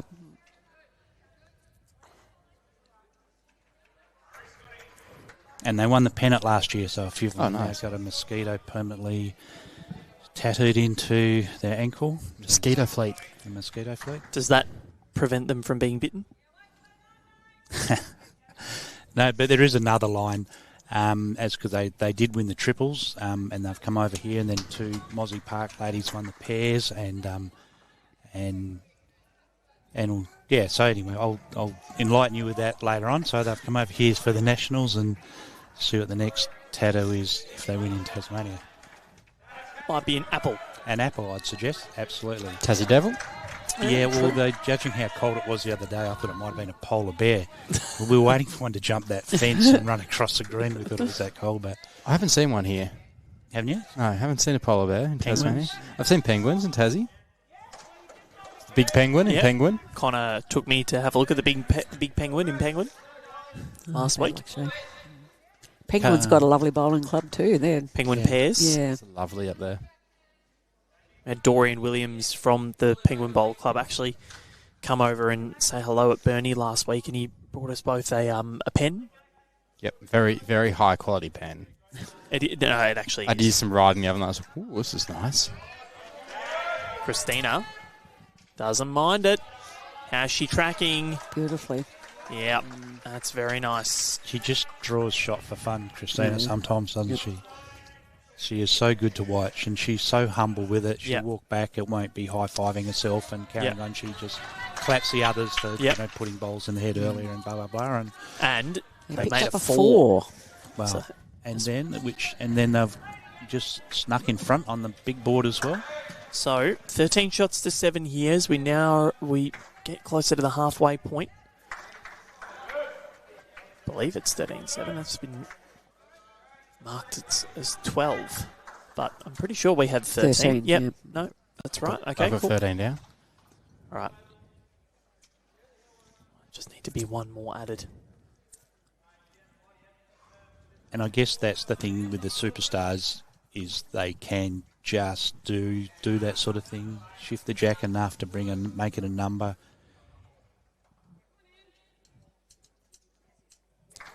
I'd say that's the difference between a good player and a great player. Like a good player, yes, they can draw a shot, but a great player, they can convert just those ones and twos into bigger numbers. Yep.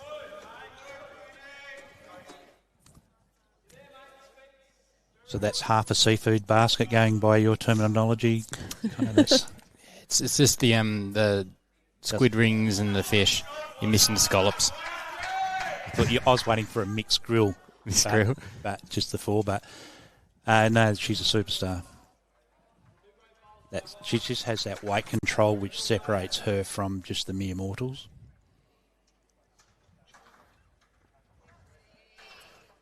How's this one looking to start proceedings for Lisa? Lovely bowl. And Lynn, when do you fly home back to the NT? So I'm here for the fours. Yep, very nice. And the day after that, I head back to Victoria, and I've got a few days there. Nice. Whereabouts in Victoria? So in Phillip Island. Oh, what a part of the world. Yes. What a beautiful part of the world. So my family are down there, so Nice. I've got a few days down there, and then I'm back in Darwin on the 1st of December. Nice. In Cows or outside? I used to live in San Remo, but beautiful, my sister and my parents are in San Remo. My sister's in Cows. My brother's lovely. in San Remo. So Lovely. they're all Great part of the world. Yeah. Yep. Used to head down to Surf Beach a lot. Yeah, beautiful down there. Yeah. Just so busy now. And Unbelievably busy. one way in, one way out. And nothing can change that. I reckon they can build a bridge. They can, but when you get to the other side, there's nothing they can do there. Well, yeah, it's more, there's no road from On the Flinders island. or Cape Shank or... No, well, actually, even when you get onto the island, there's Oh, really? no way to duplicate the road through there, so it doesn't help to have another bridge. So. Okay. Well, there goes my theory. Yes. I thought I could be an engineer for a second. And They did try a ferry for a little while across the other side, but that wasn't any good either. But Western Port can get quite choppy. So 30 Definitely. to 24 over on the master board, and what are the men on there? I'll have a look for you. Yeah, thank you. The men, well, the NT, when I checked last, they were in front 29-26, but WA forged ahead 29-34. Right. But Tasmania, their men lead New South Wales 22 to 20. The 20, well, aptly 22. That's what the streak is for New South Wales. They have not lost since round 2, 2022. Currently, Tasmania might be... Are they about to create history in Mark Strochnetter's record-breaking game? 346, was it, Connor? I think so, yeah.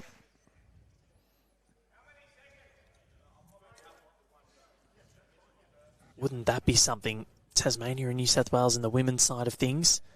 New South Wales, they are making a big, big statement, 36 to 19.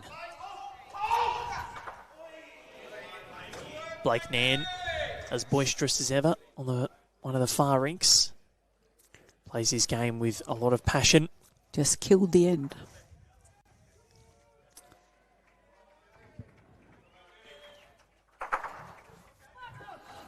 Can't see Clive out there. Where's Clive?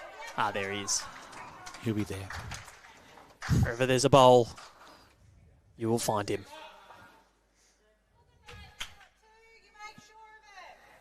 I've never played with him, but I've played against him. Yep. State mixed pairs, and so the record stands at 1 to me and none to Clive. He will hate that. Oh. No, he doesn't. He knows if there's things come up that I've always hold that record just for the time being. The best he can do is ever get back to even. So in the short term, so I have asked Peter Harris never to draw me in the same section of him because I reckon he tried that a little bit harder. Yeah. So, here is Elise Crisp. It's been fantastic so far in this contest. Great weight. Been the standout bowler on this rink, you think, Lynn? Or everyone's bowled well. They have, yeah. And they've had their movements, but maybe I'd suggest she's been. She has been. She's been very good. Big moments. Shae's been converted a couple of times as well. She's been good. I think they've all actually played fairly well. So it's been a good game. Yeah, Jodie's been on as a lead, not this end, but she has been had some good ends. So yeah, and Naomi's done some beautiful bowls. So they've all contributed. So Kelly Ray, so refreshed. She did ran a few clinics up there. Just a weekend up there for the high performance clinic here for the younger. These girls, so I actually wasn't part of it, but they were all very impressed with the weekend with her. Yep. Colourful character who tells the story really well and gets a lot of buy-in. Everyone speaks highly of Kelly. We all do. So NT's holding one there at the moment. Yeah, Elise wiggling and wobbling her way through there, doing quite nicely.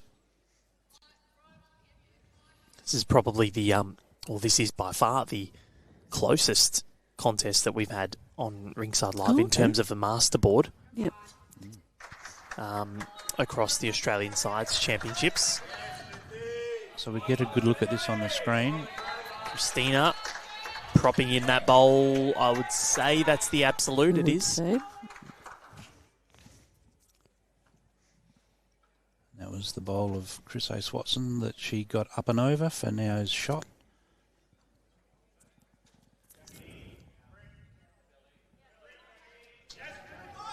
Height looks good. How is this going to run through for Shae Richards? Can she get in? I reckon she can. The virtual hat taken off by Elise.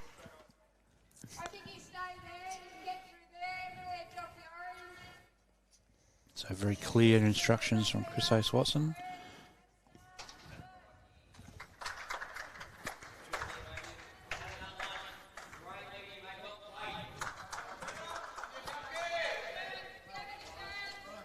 So Brian Roper, the men's manager, hails from Queensland actually, but spent time in the Avon Valley where I come from. Right, bowled for Northern, bowled in Metro for Bassendean when he was there, one of our great clubs. It hasn't been in the territory all that long, but... Train driver. Yeah. Good bloke. So it's been good to catch up. And Lee Farrell, normally me and Lee would be sitting down having a chat. But I'll see him at home, so that's good. So I always look forward to my chats with Lee. Yeah, of course, yeah. A good coach in his own right as well. Definitely, yeah. Yes, he coached the ladies team, the ladies over 60s team last year, and he's a great coach.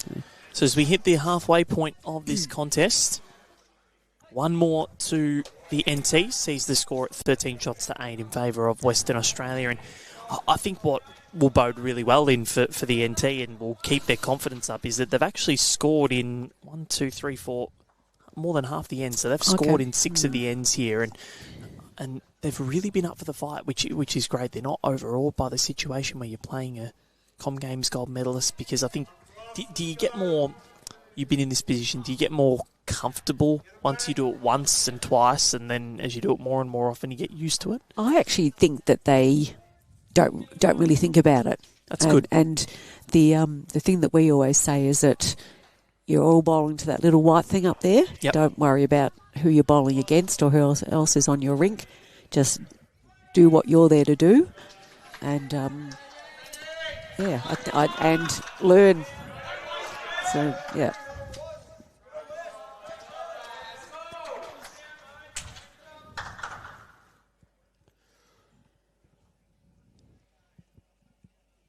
And have fun doing it.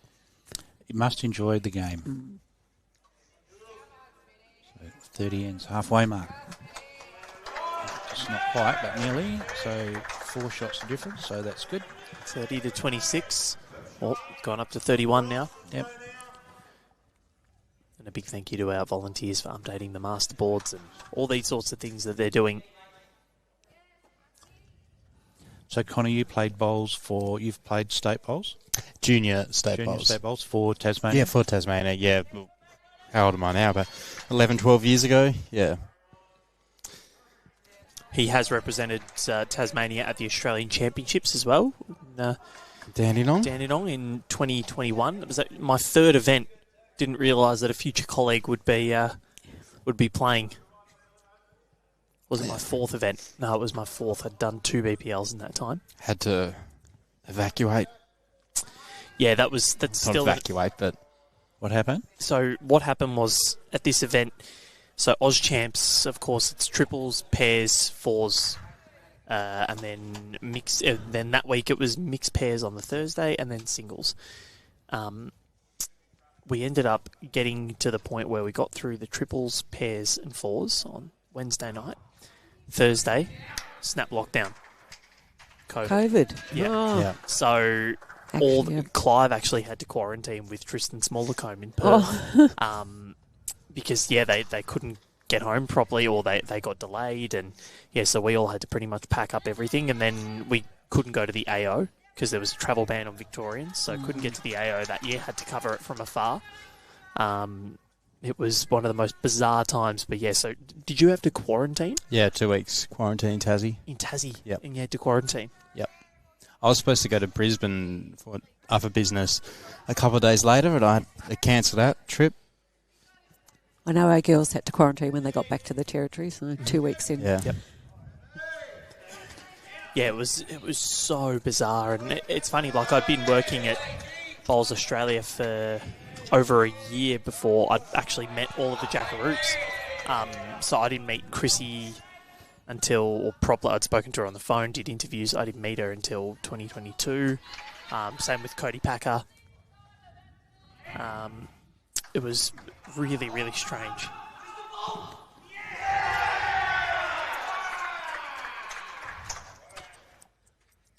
So I think something has gone down very well for Western Australia. So you've heard the Clive and the COVID story? Probably, but enlighten us. Connor probably hasn't. So he played in the state pairs final. Okay. Got beat, and I come in the office during the week to catch up with everyone, see what's going on, and Clive wasn't there, and they said, "Well, where is he? He's got COVID." So I saw him on Sunday playing bowls, and he seemed all right. And I said, "Anyone else in the office got COVID?" And they said, "No." I said, "I watched him on Sunday, and I know he didn't catch it off the jack." And anyway, so he didn't talk to me for about 6 weeks. So I got put into isolation, Connor. So because of that, he didn't like the story, so he didn't talk to me for 6 weeks. So Put you in isolation. shunned put him. me in isolation. Yeah. Anyway, he doesn't think that's overly funny, but I can see why. you can see why. But also, because it's Clive, he's very funny. It's very funny. A good bowler. 250. This is his 250. 253rd. Yep. Yep. No, he's good. He's an icon of the game in WA. He, really is. Anyone who's played, I doubt whether that 250 will get matched. Any So time. games record for Clive? What is for Is it- him? yeah. But no, for WA, no. I think we've got some 300s. Yep. Kicking around. In the different formats over time, enabled people to rack up more numbers earlier on. But so there's others, but in the current playing ranks, there's probably the next one in that team would be Billy Bradsmith, sitting in the mid 70s. Might be just ticked over 80. He's Bill Brandsma. He's one of the all-time great people, not just in this sport, but Yeah, full stop. He is such a humble gentleman. very astute man. So He's a real thinker of the game. He's coaches football, involved with, Colts football back in the Waffle, played first grade cricket, understands sport. He's a cracker. So around the rinks or around the greens, the men's draw. Tasmania have fallen behind New South Wales. They're up 22-20. It's now 28-22. New South Wales in front. Kristina Ace-Watson steps to the mat, 46-18 in favour of South Australia against the ACT. 35-30. WA lead the NT. 39-31. Victoria leads Queensland.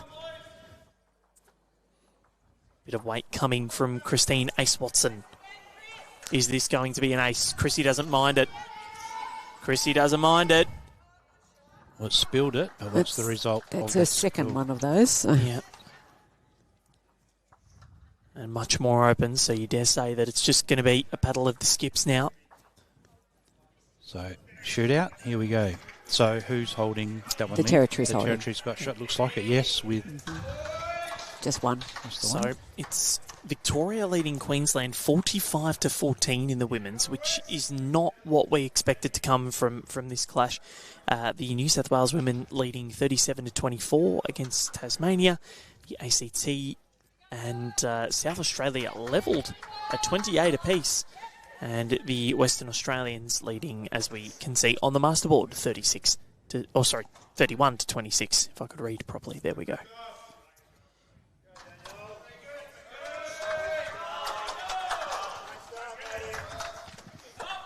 Weather has absolutely turned it on, Lynn. And ever. Yeah. Yeah, as opposed to last week, it was absolutely shocking. Yep. I guess Shae's just drawn another shot there. It's the wind that was attached to the low temperature. It just went straight through, didn't it? We were lucky. The one we did have one rain match in the rain, but the one that was the really rainy one was our only indoor match. So we were very lucky on that. Yeah. I do remember a few of you saying, "Thank heavens we're in here this afternoon." Yep. Kristina, isn't enough. It might need to fall from there. It hasn't done. Not so sure. Very close, our marker, Anne. I reckon she might be... No, it is. It is Kristina's. Yep. Go blow it back the other way, Lynn. You can go blow it back the other way. Yes, I want to, yeah. Great to be joined by Doug Kelly, President of Bowls WA, and also Lynn Hayhow from the NC team manager. Great to have your company. Thank you for sitting in today as well. It's great to get your insights about the game and how you're finding the Nationals. And oh, come on, Shae. Shae. Beautiful bowl. Is she like a big stage person? Because she just seems to have absorbed all the... all the surrounds, the noise. Said she's been bowling, I guess, for a long time, and as a junior bowled quite a high level. So she's probably still got that in her blood, I guess. So Kristina draw this off, or that'll be weighted underneath that bowl of Sally Wilkes on the way in. No, she's gone to the forehand, so she should lining up, I think.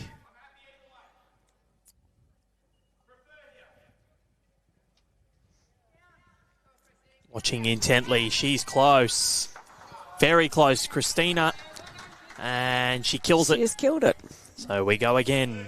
It was just like another Ellen Fife moment, wasn't it? You get that flashback to... Yeah, every time. Well, that comes up so much, and we post it every year on the day that it happened because it just was such an extraordinary moment. And I got to know Chrissy very well on that series, and we've become good friends, and same with Els, and just both such wonderful people. And, when you're actually invested in the people, it makes watching sport even more nerve-wracking. Definitely. So, poor Lachlan Williams, who Connor ended up coming in to replace, had a valve-shaped handprint on his arm while we were watching that because we were over there, and I was grabbing his arm really tightly when Els had that final bowl to come. It's almost like I was watching Richmond play. Nice start from Jodie there.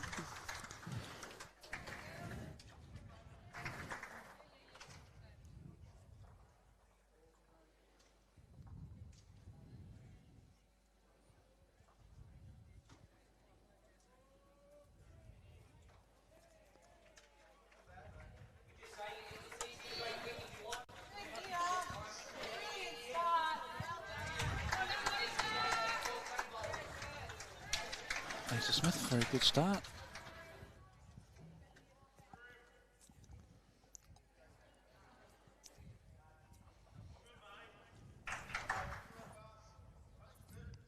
So the Perth and Tattersalls Club, where she hails from, which is right on the Esplanade in Perth, so just back off the river and that grassed area that runs along that neck of the woods, a magnificent place.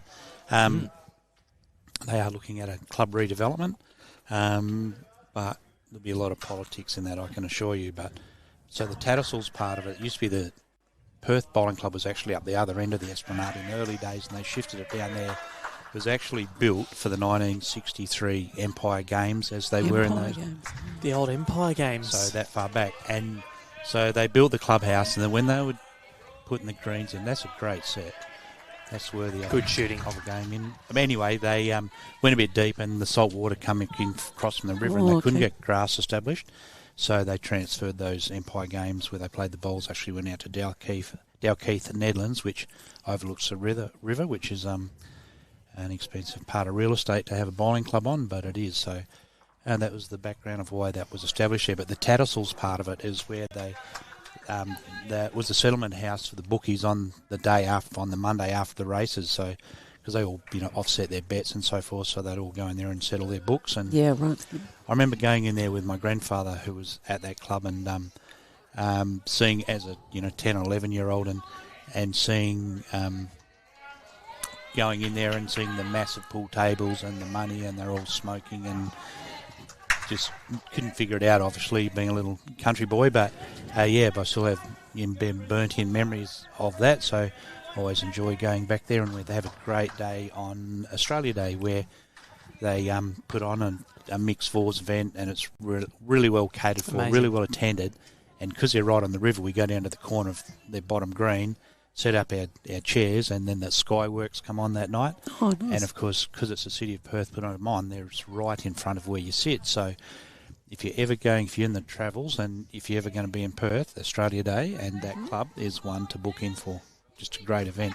And it's that, and another one I've been to is Exmouth, where they put on an event up there, and you just seafood, that's just unbelievable the way that's all. When's that one? That one's sort of in the mid-September. Oh, okay. So some of them involve a bit of travel, obviously, but that's a cracking one. So, but we do get a lot of events up the coast after they finish the pennant season in Perth. They're great names. You get on the Wallaby, as they say, and head north and follow the sun, and all the way up there, a bowls event, and people, design their holiday around ending up in Exmouth. And we have that a bit up through the centre, so hopefully next year Catherine will be involved in the process, so they'll hopefully start in Catherine and then come up to Darwin. We've got the week carnival at Darwin and a week at Nightcliff, so they have the men at Darwin and the ladies at Nightcliff, and then they swap over for the following week. And everybody comes, and they usually stay a couple of months, so it's a fabulous time. It's a great time in Darwin then during the dry season there.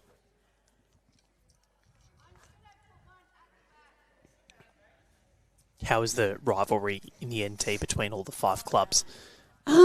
We're actually pretty friendly, really. Okay.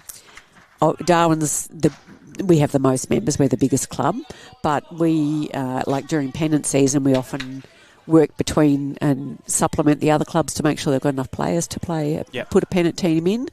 But there is a bit of rivalry. Probably more between some people rather than the actual club. So most of us will happily play. We'll play at Nightcliff and at Darwin every week. Just depending upon what's on. And that there sort of are the main clubs. Hopefully, when Humpty Doo gets their new surface, we'll be able to play out there a little bit more. But we are all very friendly clubs up there, and love having people coming to visit and come to play and stay.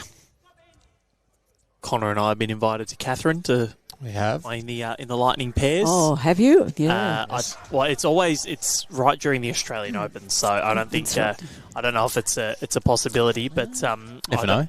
I don't think Connor would want to play with me, to be quite honest. It's a bit hard to get a Guernsey in. Oh, well done, Crispy. It's actually quite does get booked. Well, this is the first year they've had it for a few years. Now they've got the green again, but it was booked out actually before anybody really knew about it. So it was, incredible. Yeah. So hopefully next year it will be extended more than just a weekend, and a few more people can be involved in it. That's incredible. And they should have their roof by then, so it'll be fabulous.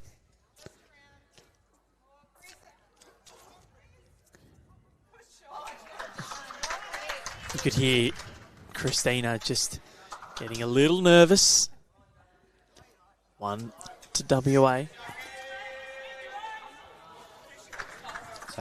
So great bowl by AC, and allows Kristina to head back up to the mat, crossing over up rather than down. It's much preferred as a skipper. So just a holding pattern at the moment. 33 to 29 on the master board. So quite close. Having a look at what's happening on the men's side of things between Tasmania and New South Wales. 25 to 30 in favour of New South Wales. 32 ends played. So I reckon it looks like a lot of killed ends happening outside. It's very rare that we're ahead of what's being played outside. That's for sure. The green's a lot slower and more firm. But it does tell you those greens have sped up. Yes. The sun's been Definitely. out for 2 days now, and About time. yeah, and the greenkeepers, hats off. Yep. In the conditions they've had in the lead up and during, and They've done an incredible job. They have. They've been here at some mornings at 4 in the morning getting things sorted for the day's play, and that's the sort of dedication that, we see a lot of in bowls, not just Devonport, but greenkeepers around Australia. I don't think that they get the plaudits they deserve. No. So what were you doing here at 4 o'clock to know that? Or you think just words? I talk to people. Yeah, we talk to people. Had a chat to the greenkeepers. I don't get up that early. I thought you might hadn't gone home. For those who know me well, know that I am far from a morning person. So if I've got to be up at 4 a.m, I'm going to be grumpy.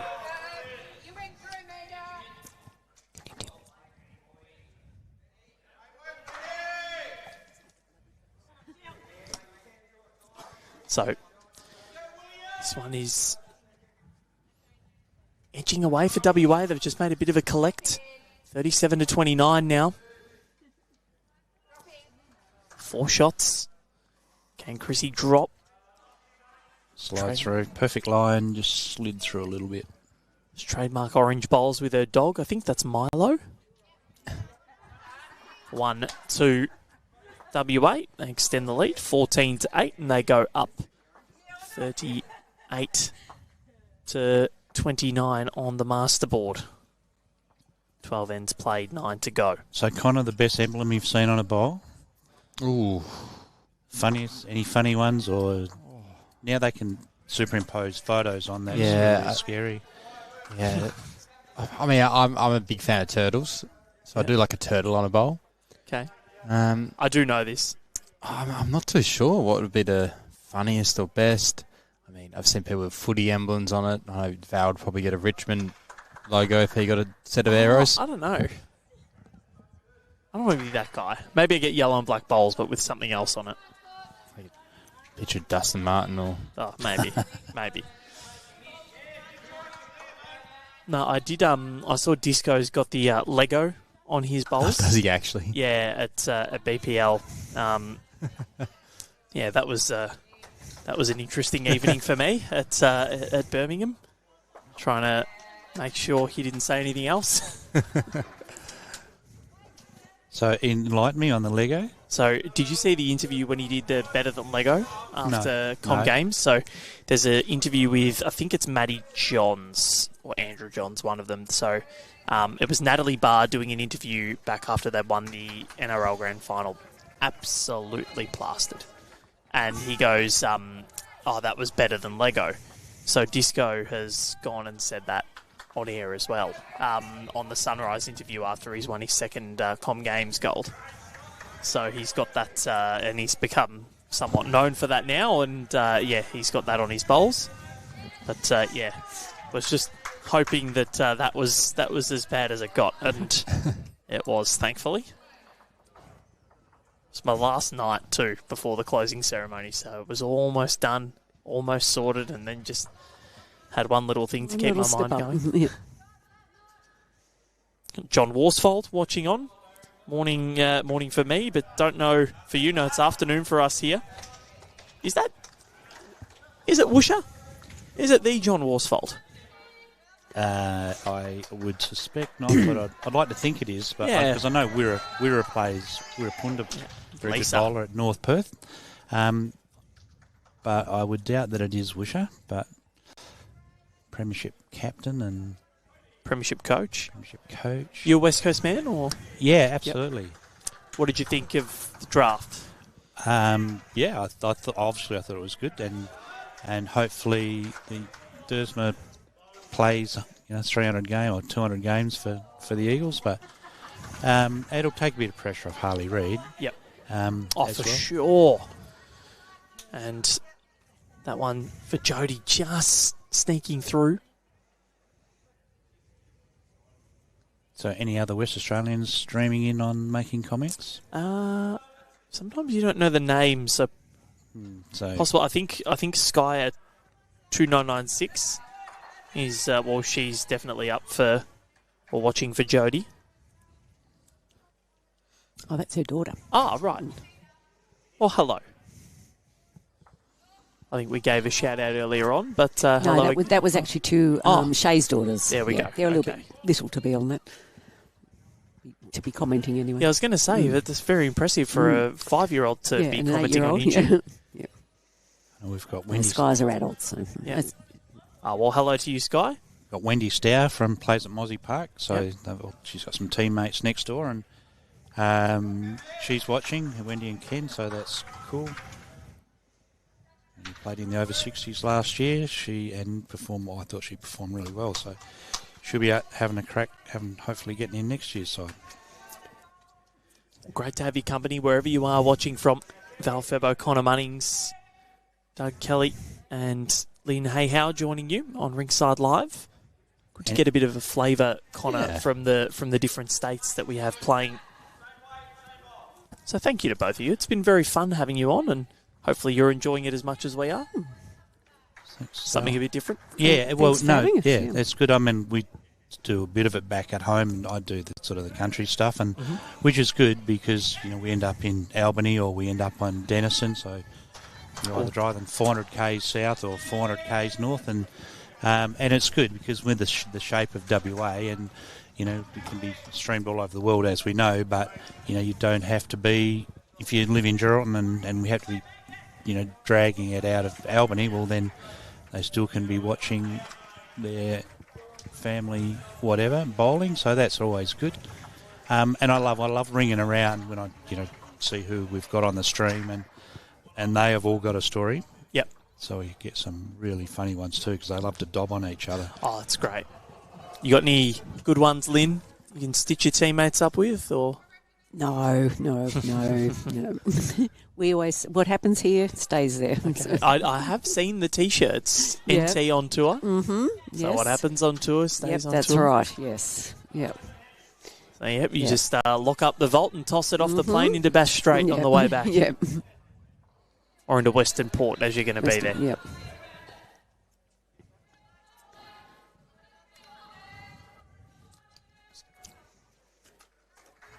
So Shae said she put on her family messenger that she was live streaming this afternoon, and her uncle said back, "You've got to be joking. The cricket's on." So at dual screens. Dual screens, yeah. And what is the cricket score, Connor? It's right in front of you there. Oh, right. Doug, 4 for 105. Oh. England are down.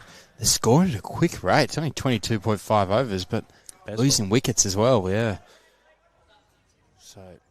So WA skipped out on the masterboard by 11 shots. 35 ends, so just ticked over the halfway mark, and the important... Oh, great ball, Crispy. Very crisp. Crisp has just She's sensational, hasn't she? Yep, she has been here. It's been very good. Been probably my pick. Yeah, in amongst everyone's had moments, but she's had more of them. She's been consistent, Yeah.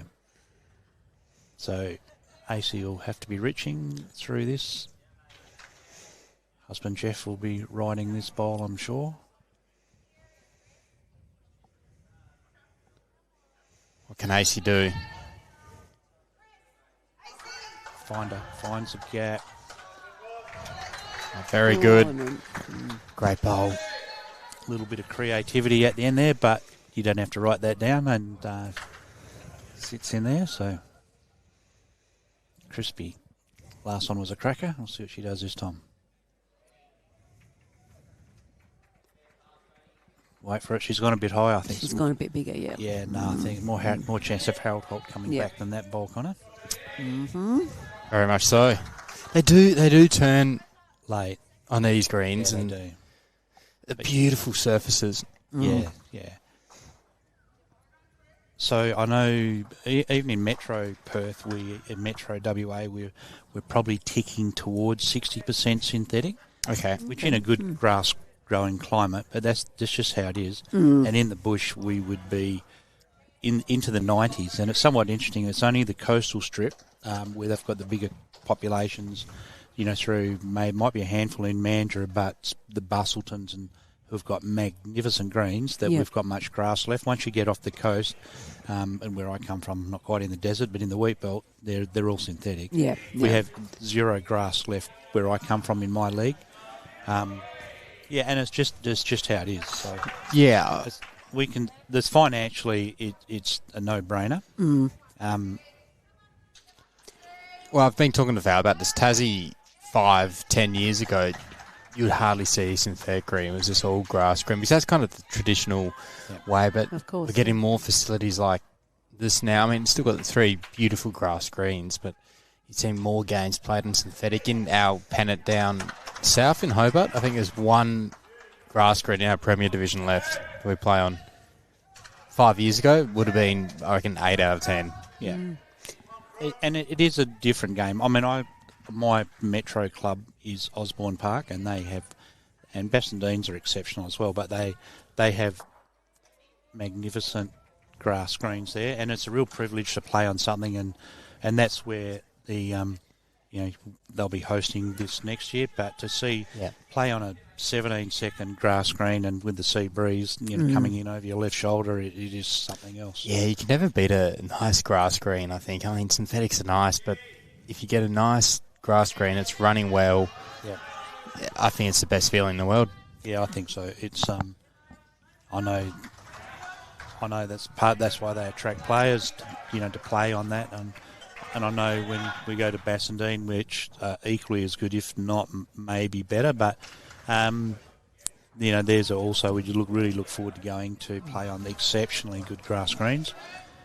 It was actually lovely playing in Robe when we were travelling last year too. There, it was just a not really nice grass green down there, and the beach out on one side of the green, and it was beautiful. Certainly worth a visit down there.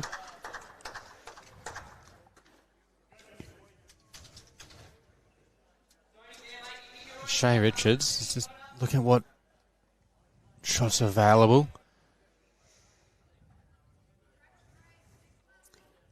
There's something on her back, actually, her forehand, sorry, she is a lefty, underneath that bowl to sit the... Yeah, I mean, you'd be thinking that's all she's really got, so... But... Which she's got shot, which is that's the one they count, but, if she whips her own out... Is it just a draw? It's a nice, safe draw. It's just a case of whether that bowl that's on the way in, whether she can just swoop underneath that. What sort of bowls has she got? Throw back in them. So, Aero, she's playing with Dynamics. Right, so they'll be tight enough to get under there, Connor? Yeah, I think she has chosen the shot, but she's got under it all right. Yeah, just heading underneath. Bad luck, Shae. So she won't be happy with that. Two. to I think WA. So that was our blue bowl of Lisa Smithy. So the margin extends. 15 shots to 8 on the master board. WA just edging away, 40 to 29. So we talk about travel. Her husband come over last night because they'll stay on for a week, and which I'm sure Tourism Tasmania would love to hear that. So, and there's lots of people that are staying on. We have got a few, yeah. Yeah, which is great, and I know they contribute towards hosting this event, so that's good. And I know Tourism WA turns into. I felt like I was a tourist guide there with the phone calls I was getting in 23, and I'm hopefully in 26 I get more of the same. But yeah, so he did the Midnight Horror, so we picked him up at 9:30 this morning. So Midnight Horror into Melbourne, and then come over and get off a big jet, and you hop on this little prop thing to get you over the ditch. Yeah. I just noticed Shirley Campbell over the back, so she played in the over 60s last week. So her and her husband, he flew down during the week, and they've been travelling this week. She's playing next week in the fours. Yeah. So they've got that week having a look around.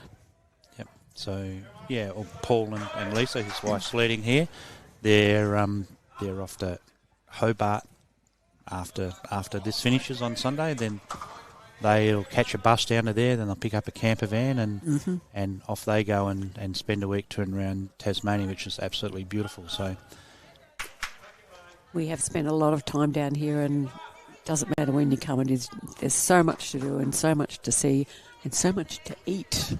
Yeah, I came in July. We came down for the 180th, and and that was an awesomely run event by Bowls Australia, and then hosted by Sandy Bay Bowling Club as well. So, and we did the same, did a week and toured around, and that was the end of July, early August, and cold, yes, but wet, no. So. It's one of those places where it's much maligned as being really wet and really cold, but it's not as wet as you think. It's the second driest capital city, Hobart is. Yeah, righto. Yeah, after Adelaide. Adelaide might be the driest. Connor knows all the states. Righto. If I remember correctly, I think you're right. Might not be anymore, but it was, I remember, one year. So almost 2/3 the way there. Been a really great contest so far. We've got Barb McNeil watching from Yamundi in Queensland. G'day to Lynn. Barb played in Darwin. Is it ex-Darwin girl, or they lived out at Bachelor, her and Colin. And she said, lovely to hear from you, Barb. G'day to Lynn, one of the gorgeous humans, loving the coverage and seeing friends from every state. Beautiful. It's beautiful. Sometimes the comments can really give you a big ego. Yeah. It's fantastic. Caught up with her last year too on our way home. So. Very nice. So how long were you gone for? About 5 months. Oh, nice. Caravan or motels or motorhome with a little motorhome? Yeah. Beautiful. So like a Winnebago. It's actually a Volkswagen Crafter. That's very converted, nice. So amazing. Yeah. Oh, good. Got Jodie sitting on the jack there.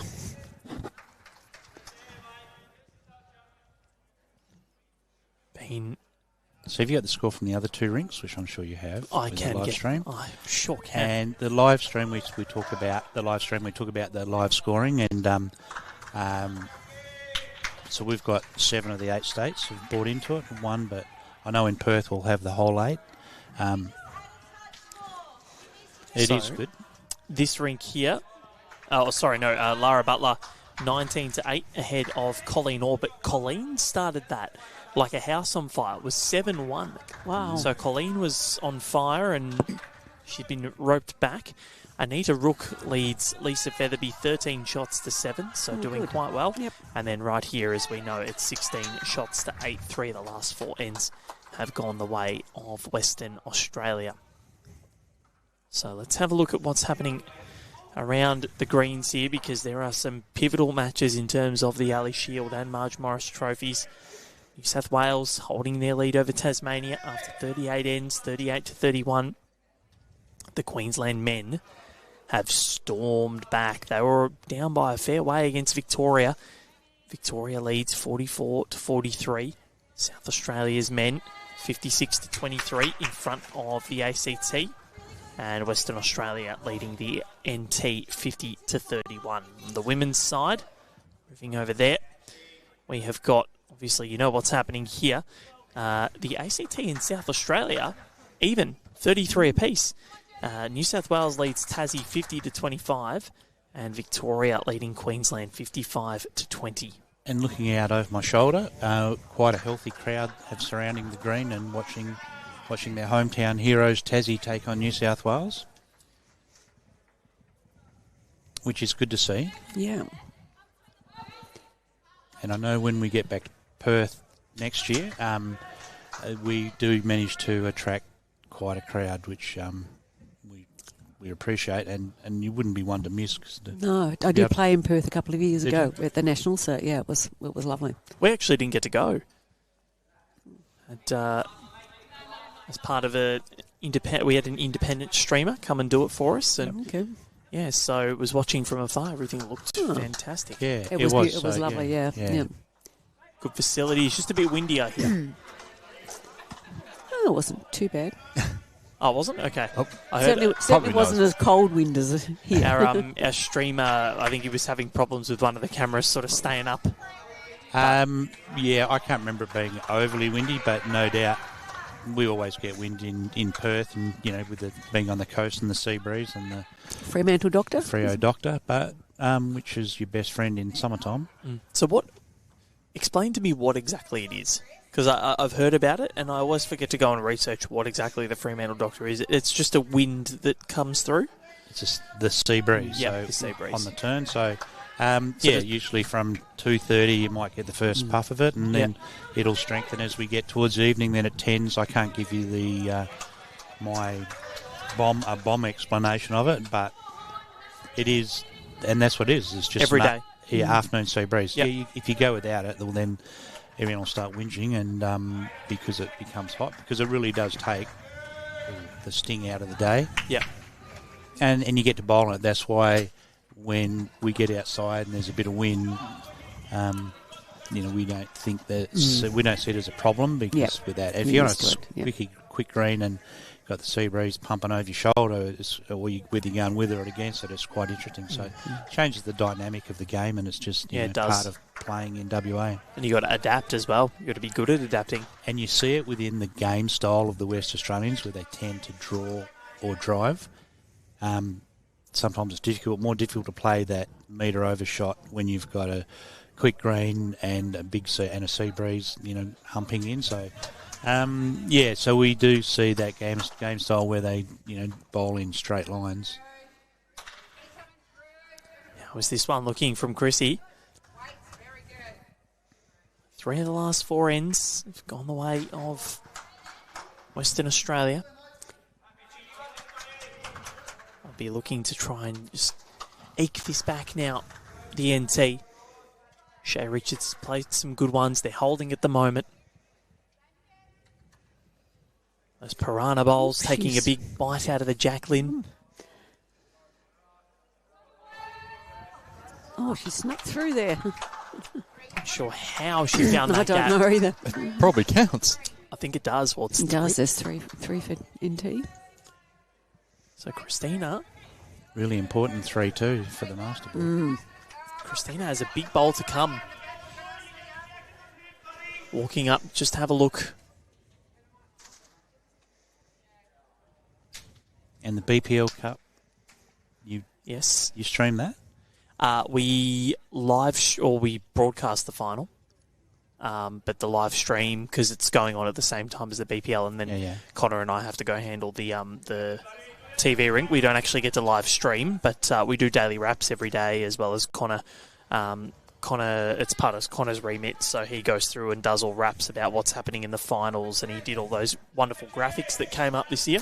Yeah, we're trying to really give more promotion to the regional and state winners, and that's something we're going to aim to do in the next couple of years, and starting this year. So we started last year to wrap on the state finals and the regional finals. So it's a great really promote. It's a great comp. Yeah, we've had total buy-in from our WA, and our South Perth bowlers tend to dominate. I know we just about changed the name of it to the Ken Pride Cup. He'd played in it that many times. Did he win it when South Perth won it? Was he part of that winning team? I'd say... What's happening here? Wait from Chrissy. under. So massive chance for Shae Richards before we get back to the BPL Cup discussion, because this could really bring the margin back. Could halve it, in fact. 16-8. Can Shae add in a fourth? Ooh, doesn't look like it. No. So not going to get there, but still 3. Not too shabby. 16 shots to 11. Very important collect. So we had Troy Kinane, who's a Bowls Australia employee, who you guys might know. Club support manager, yes, we do. So based in WA. So his Tom Antonio, him, and I forget the third one. But yeah, they represented WA in it this year. So Troy's good bowler. I think Ken's done a fair bit of mentoring with him and helped him get along a bit further into that cup. But anyway, so it's good, but albeit another South Perth team. So I know we've had some country teams that have gone the whole journey, like where the Gamelling boys go, and so to come out of Wheatbelt WA and then get thrust into Pine Rivers and then be embraced by one of the BPL teams, and they talk about the experience as one of the great ones they've had in bowl. So it's fantastic. Everyone that's been says the same thing. It's just an Arguably- amazing experience. Arguably the best prize in bowls in Australia to that. To get a trip to Pine Rivers and watch, And the watch fun that goes with it. Fabulous start, Jody. Yeah, watch the stars in action. I know that a lot of the players, and Connor saw it this year, a lot of the players that go to the BPL Cup love it. Cremorne, your club? My club, it was there. Our team made it. Yeah, it was great. It was great to see. And you see a lot of these players that play in the BPL Cup. Some of them do become future BPL stars. Nathan Black. Yeah, absolutely. Well, Blackie is a BPL Cup champion back from 2020 and is now a 2-time BPL MVP. Still waiting for that first player to win the BPL Cup and the BPL. Blackie's fallen in the final twice, but dare say he'll get there at some stage. He's an awesome machine, isn't he? We watch him, and it's very easy to have him as one of your favourites. He's very watchable with what he can do. He came up to Darwin for Carnival actually this year, Wow. which was great. I think he had a really good time.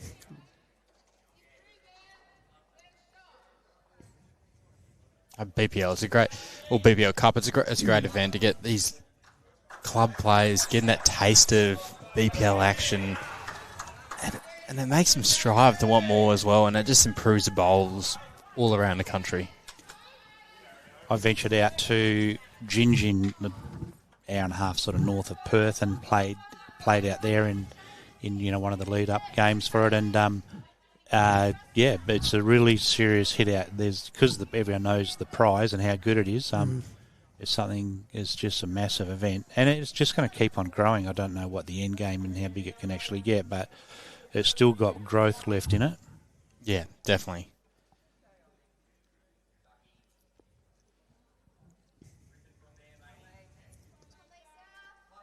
And I think it's also a great event having clubs host preliminary rounds and getting people involved there. It's just, it's a great concept, an idea from the Bowls Australia event staff.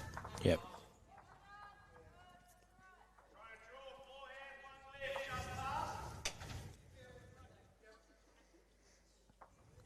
Big end coming up here on end 15. Can the NT just continue to eke this margin back to 8 on the overall master board? 42-41 ends played.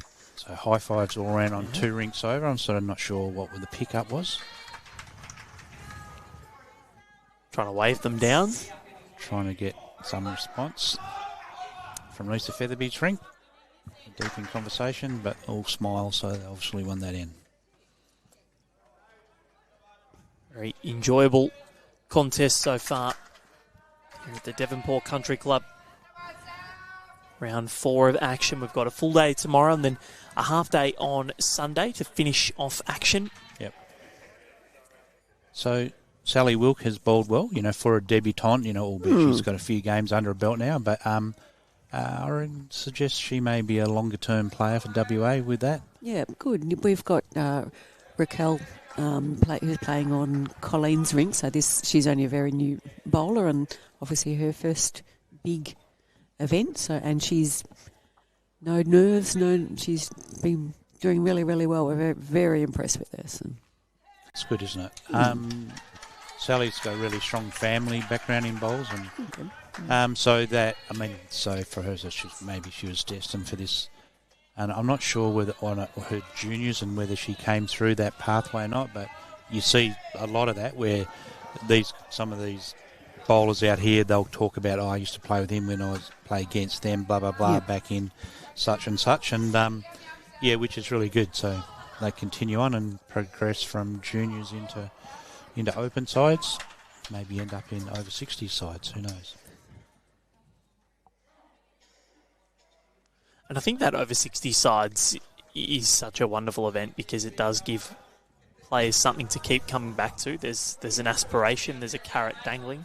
If you continue to play at the highest level, you still can play at the highest level. You can play in some of the showpiece events at national level. And, we see that Warren Shipley has been sort of thereabouts in the over 60s for quite a while, and or playing for, I don't know if he actually is over 60, if he has been over 60 for quite a while. I won't age him, but he's had some heartbreakers in national finals over 60s pairs at the AO this year.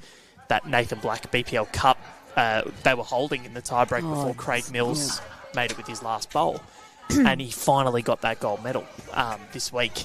So, and it came down to the last bowl again. Fortunately for him, he didn't have to bowl it, and Ian Ewing didn't quite get there. But it's great because you still get these stories, and you still get these wonderful players that get the chance to perform at the highest level, like yourself, Lynn. You absolutely dominated. I wish. Just take it and run. Yeah. No, we were actually very pleased. Our rink had a really good battle. We won 4 of our 5 games, so we were pretty happy with. 4 of our 9 games, so we were pretty happy with that. And so, how many state games have you played for NT? We were talking about it the other day, and I've never kept track of it, but I've played. 2017 was the first time I went away, so 17, 18, then we missed one with COVID, and twice I've played both in the Open and over 60s. Wow. So a few, not a touch on people like Colleen and Tristan. Colleen would be notching up 1,000. Oh, you think so, wouldn't you? Oh, I was joking. I asked her, and she said, I wouldn't have any idea, so, yeah. I was joking to Val that Colleen's probably reached 100 games this Nationals. Probably. The match she's played. Yep. Or we can go back and count how many. I think she would definitely have, by the end of the Nationals, have played the most matches out of anybody. Considering she played Champion of Champions. Then over 60s into this one. Mm-hmm. She's in the Oz champs as well. Triples, yeah. She's playing in the fours. Fours, and the pairs. Wow. Surprised her and Barry aren't in the mixed pairs. They have been before. Yep. The Oars, absolute colossus of NT bowls. Yep.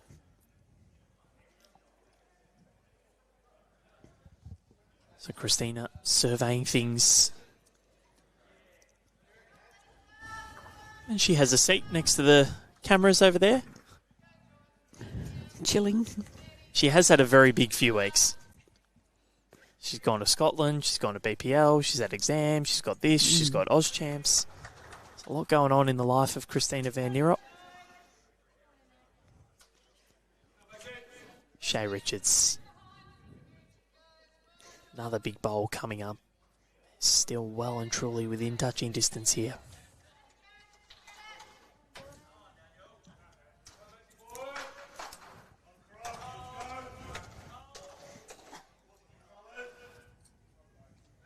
Oh, she's got the right weight. She's on a pretty good track. Just a bit on. Just a bit heavy.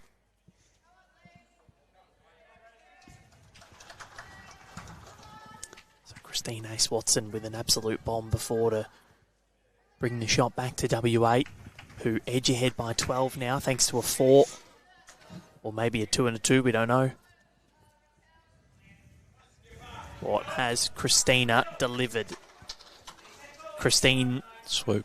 Urging it to swoop. Doug urging it to swoop. doesn't quite. Still in the game, depending on where this ball connects. Nut was a Not call. happy with it. No, it looks tight.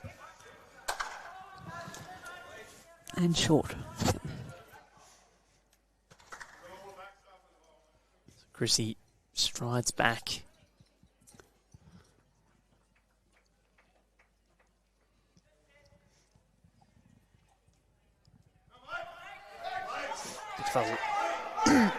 You can tell things have gotten, I was about to say things have gotten quiet, and then all of a sudden, bang, bad noise from the NT. And that was a bowl from Daniel Baker that changed things up there. He is some player, Daniel Baker. He is, yeah. And what has Kristina Van Nierop conjured up? This is very Van Nierop to the jack. And I'm not quite sure. That adds no. Good or no good, Connor? It was good. That one was good.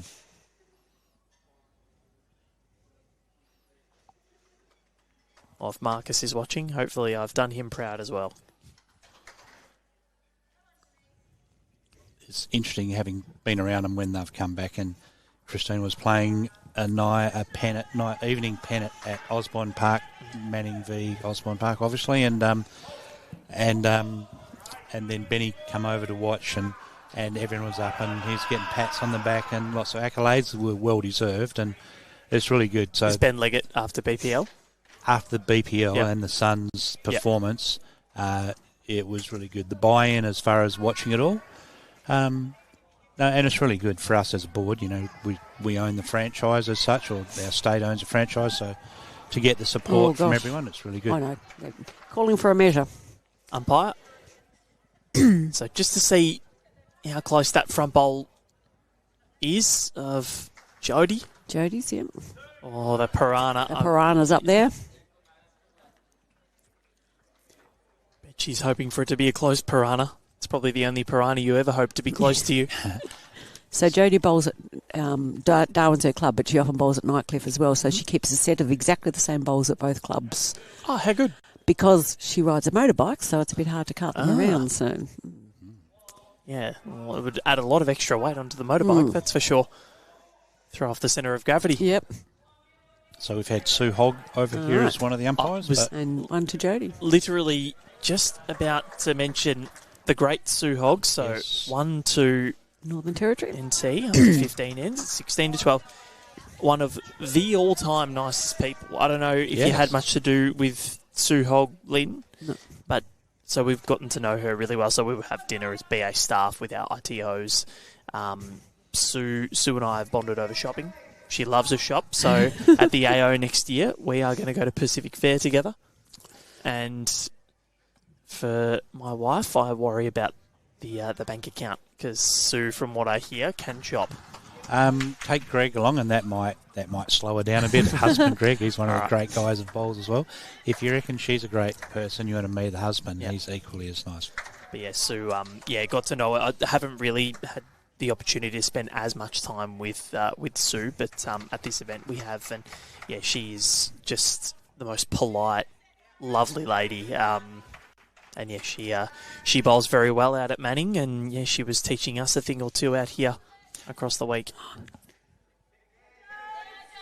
Lovely piranha start. Yep. Piranhas do their best work in the big blue. Mm-hmm. But watching you have that roll up, and just to be fair, Rachel actually was teaching you a thing or two as well. I think everyone was teaching you a thing or two. Is it possible to actually learn less after more practice? Because I think that's where it was going. That's right. It was good to see the vibe that was happening as you were having that roll up. It's good, isn't it? We do have a really good events team and media team at Bowls Australia. We're very lucky. It's half the battle is enjoying the people you work with, and I hope Connor enjoys working with me. I do, Val. Oh, I do. I'm glad. I wouldn't still be here.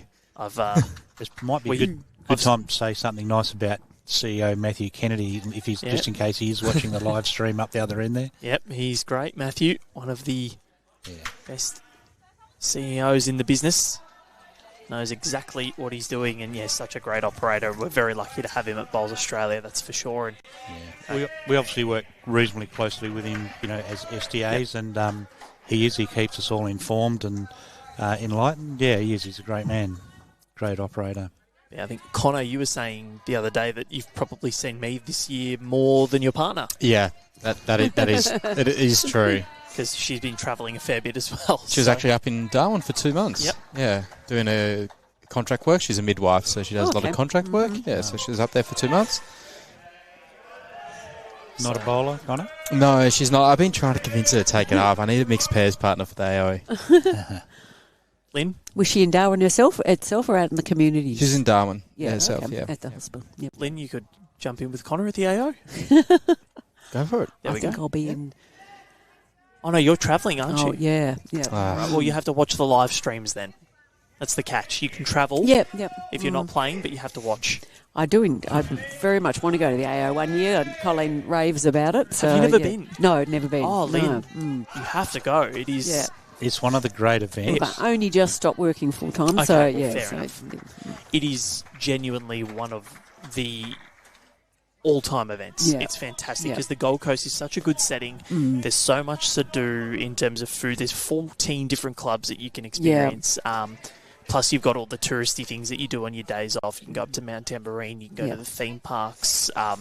You can go down to Coolangatta. All these sorts of things. Burley's quite beautiful as well. Yeah. No, it's on Southport. And it's just a festival of bowls, and so the vibe wherever you go is really good. And nice. Really well catered for. Yep.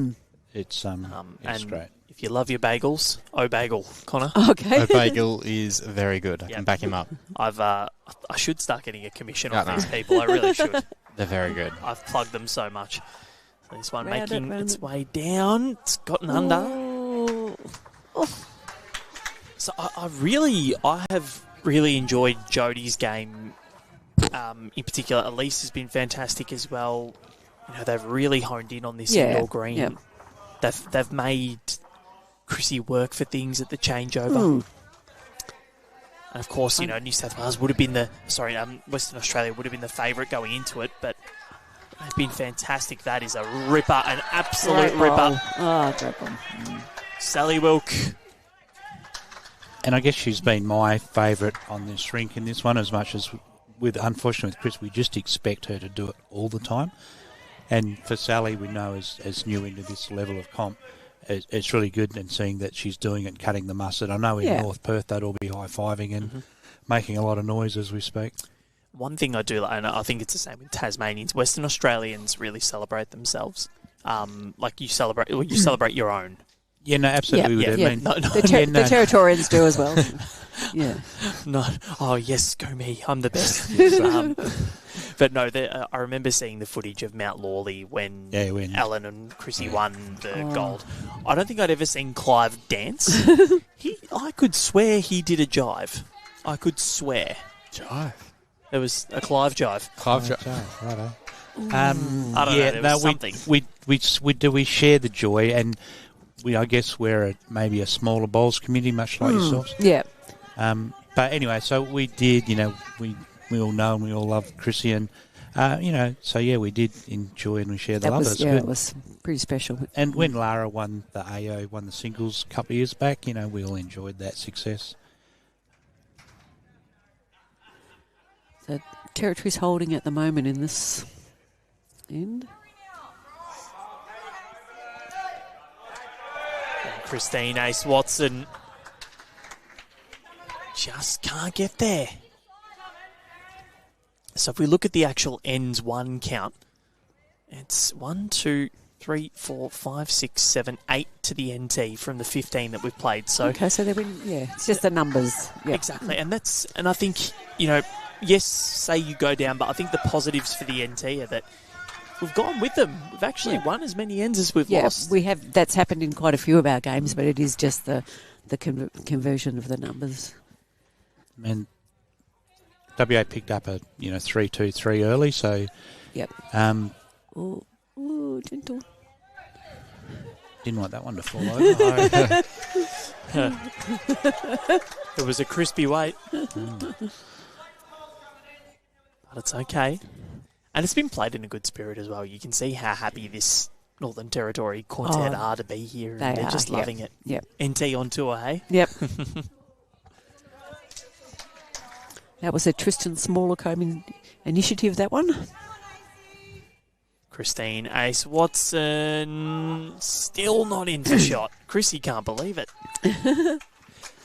And in terms of what have you guys been when you've been here in terms of dinner spots? Any recommendations in Devonport? Well, we have gone to Molly's a few times. Yes, so have we. Yep. And downstairs, we're actually liking downstairs at the Novotel. Yes, you're staying at the same place. Yep. A few of the guys have been around to Stone and Wood, and they've said that's pretty good. Mm-hmm. And I do like, which I've been to quite a bit before, Elegance, the seafood restaurant that's up on the corner up there. Yeah, has been one of our favourites for a few years. Very nice. Up there, so yeah. And how about yours, Doug? Have you been doing many team dinners or any coming up? Tonight, we're at the Argosy, the Summers are at the Argosy, and our guys are further out, but they'll be coming into the Argosy tonight. So, I usually... So is that the full WA team? No, there's only a few of us that are there. So, just the plus ones mainly, and the rest of them, they're staying out at Devonport, like a caravan park, Discovery Park. Yeah. Okay. So they're all camped out there, so they'll come and join us at the Argosy tonight for a feed, so that'll be good. Very nice. Yep. The Argosy is a great institution at Devonport. Spent many a night there. Yep. Yeah, no, it's been good. The hospitality put on by that establishment has been fantastic. I usually dine with with Bernard Knight, or Bernard Knights as I've been known to call him. So enjoy his company, which is good fun.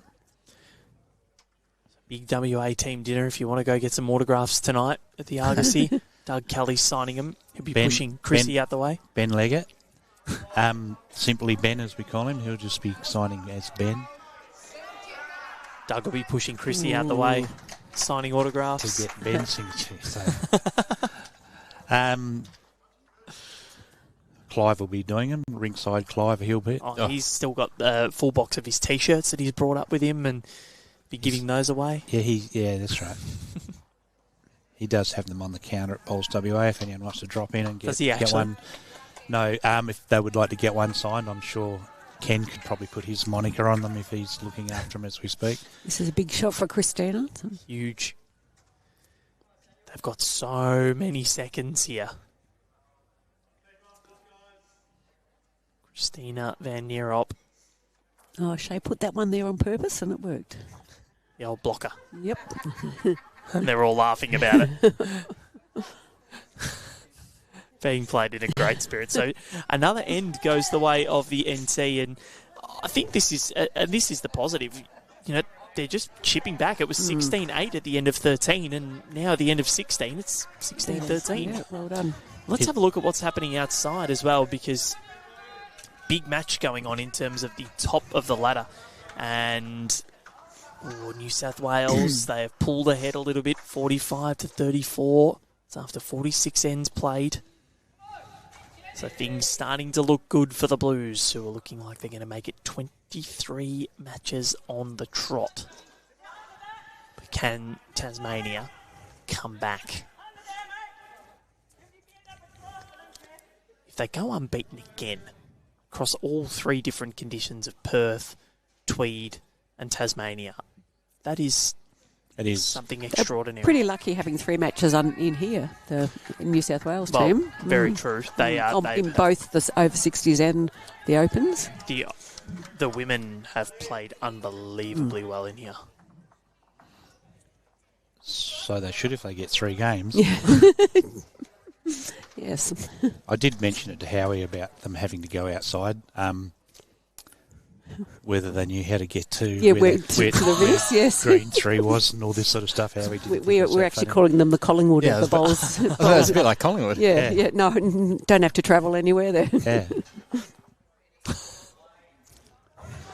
I know they were looking at each other before this game started. Going, where's the door to get out of this part of it? Yeah, how do we leave? You mean we have to go out there? No. And of course, when they are out there, it's perfectly sunny. It's always like, they rest Scott Pendlebury when they go to WA. They rest Aaron Wilson when they go outside. Yeah. sub in the next superstar that they've got. It's very impressive what New South Wales are doing to go and continue this unbeaten streak into another year. Haven't lost since Broadbeach 2022. All credit to them, but we can mock all we like, but that is a superb effort to be able to do that. Yeah, because you have to be able to go out there and actually still win it. You know, you've got to beat who's in front of you, and that's what they do. And they've brought in some heavy artillery over the last couple of years, and the team has changed, but the mantra and the result remains the same. Lisa looking really handy here.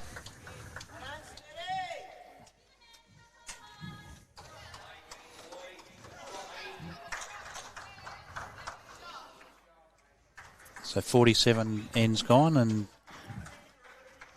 be difficult to overtake WA on the big board, I'd suggest, from this one. 15, it's at about 1 and over now. You need one shot per end.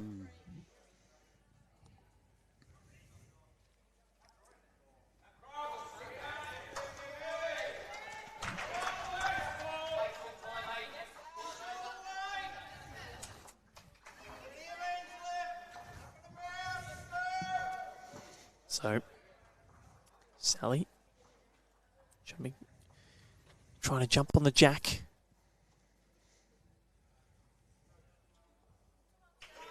Feel like one big end could be huge.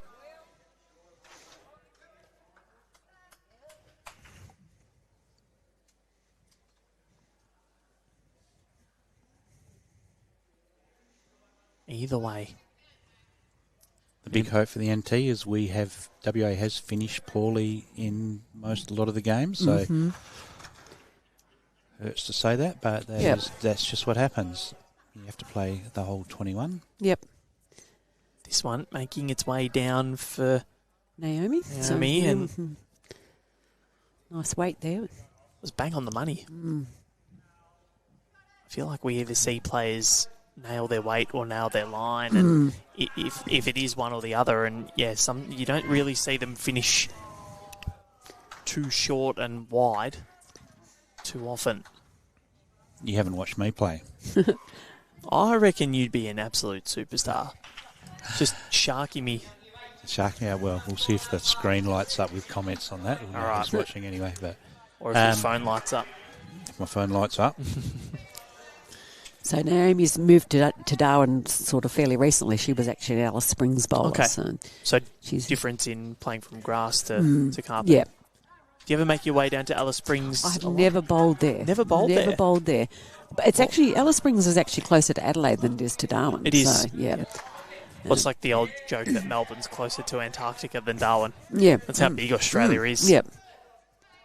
So in 23, when we hosted it in Perth and we're doing the live stream, and we had Lee Farrell doing the commentary and having a chat about everything. Oh, well done, Crispy. And he was saying great bowl, Crispy. One of the players in one of the sides was based out of Alice Springs, and they want to play on grass. They're coming to Perth, so they mowed down one of the greens, and so he could practice bowling on the golf course. On the golf course. Wow. So at that stage, Alice Springs was. I don't think either of their greens, their clubs were open for a while, but the one at the golf course is back up and running now. And actually, Pat, who is playing with the Pat Coburn's playing with the men's team, he's actually manager down at that club down in Alice. Bowled on the putting surface to practice his bowls to be used to grass. So how cool is that?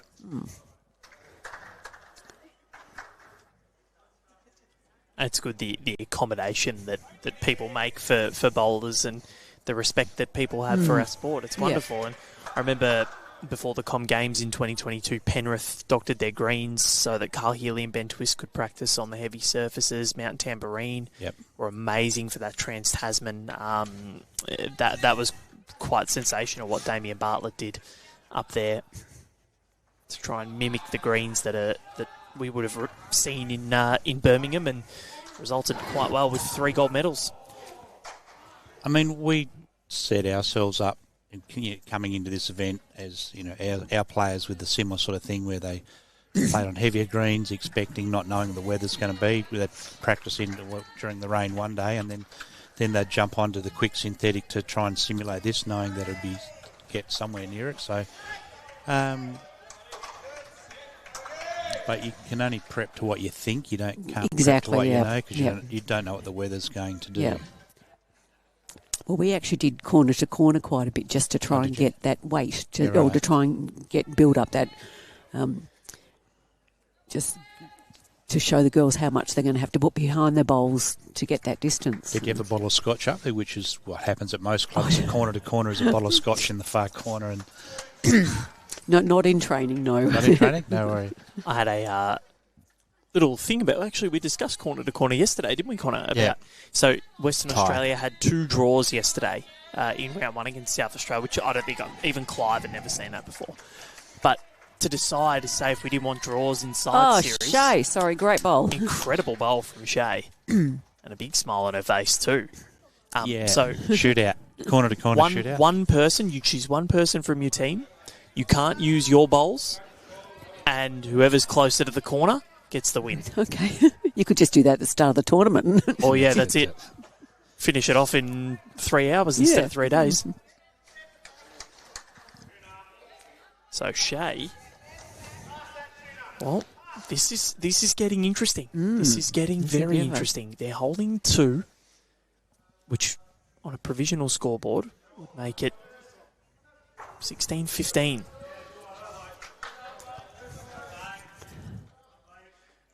So Troy asking about the paddlers on this rink. No, it is just our rink. Yes, I get that it does clutter things up, but look, it is great for us because sometimes it's really hard when players signal very quickly, so it is really good for us when we're watching 4s. Kristina van Nierop, no way. No way. Oh, no way. They're rocking. They're shaking. It fell in. And it's still 2. But what a sighter. But yeah, no, I think it's great. And Anne doing a wonderful job. Michael Andish as well. Same with Dean Martin. We've had some great... Laureen Smith, Sue Hogg. The people that have marked for us and been there for us to help throughout 4s, because sometimes it's not always easy to tell whose bowls are whose. Yeah. And I've been doing this for years now, and I still struggle. Especially when there's so many oranges out there. The orange is actually helping because that is a consistent colour, but, when you've got 8 different colours. Taylor Mail has just played a massive bomb outside. We called a game out of Eton one time down in Bunbury, and ladies pairs, and they all had the same cut, all had blue bowls. Oh, right. And I know they have stickers, but one team had green stickers, which just blend into the blue beautifully. That was required a bit of concentration. Imagine back if you were doing it when they were all in black bowls. All black bowls, yeah, absolutely. I'm not sure that I would have coped. No. So Shae Richards, this is a big bowl. Yeah, she's cutting under. Doesn't want to knock anything up. No, but it's not. She's she's where the jack's going to go.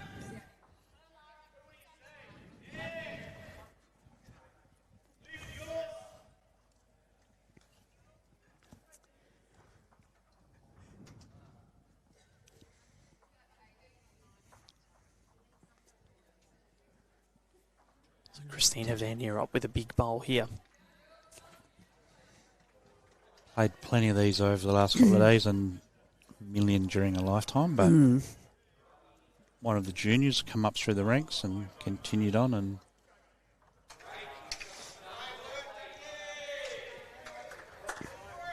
what she got? She's gone with weight. Ooh. She's cleared a couple of things, and I reckon it's still 2 down. Still 2. And the NT storming back. 4 ends in a row. 16-8 to 16-15. And we have seen something marvellous in the cricket. Because I think Ben Stokes has just had his stumps absolutely cleaned. Castled, was he? Yep. By the one and only Mitchell Stark. So having a quick look on the iPad. Oh. Oh, that is delicious. Comprehensive. That is delicious. We got him 5 for 115. Stark's taken 4. England's in tatters. Monty Panesar's crying.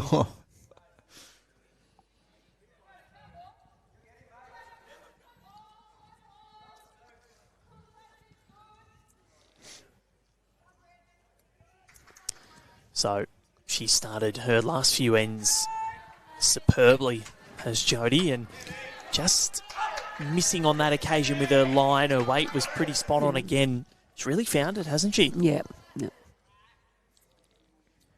So finally we get a close contest. We haven't really had one. Nice. So the best nickname in bowls, who's it? Omar's is pretty good. But Nogga. Nogga. I think it's got to be Nogga. Just because if you look up and you say, what does a Nogga look like? I think that's him. And then a couple of his teammates heard me say it on the stream, and they looked over and they nodded. Yeah. I don't know. Omar, it was very funny because obviously when I first started bowls, I didn't really know their nicknames. So people kept saying Omar. I'm like, who is Omar? I don't think I'd ever seen an Omar in any of the research that I'd done, and then realised Omar Sharif. Best nickname. We've got an Audi. Well done, Joe. Audi? Yeah, this bloke, and it suits him. He's a great bloke. Yeah. He's just good, different. Good bloke. He's just a bit different. I don't mind that. That's good. That's a good take. Well, there's obviously Hooters. Hooters pretty good. I called my skipper one day, Gilligan, and he said, "What's with the Gilligan?" I said, "Well, you're not a skipper." Not bad. There's a few of those really good ones that you hear being read out on radio, like some of those. There's some great ones. Some of the people with a limp, a sniper's nightmare, or something like that. Yeah.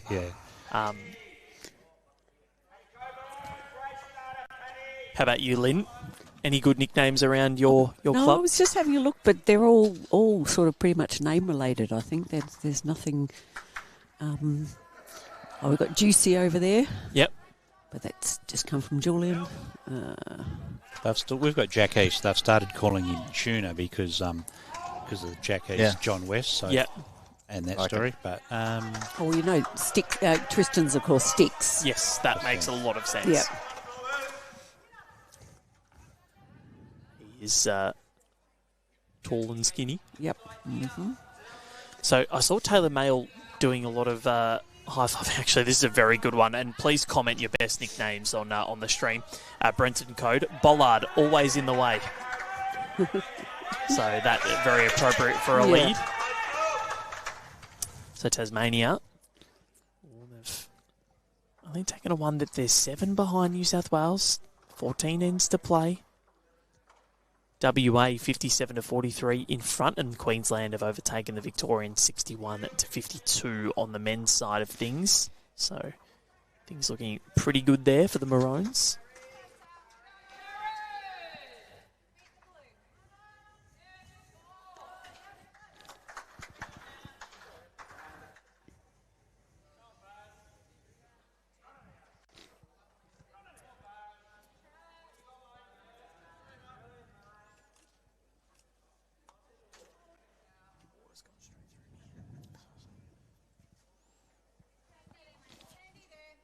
All players have found a line at this end. It's just struggling to get that weight. Yeah, yep.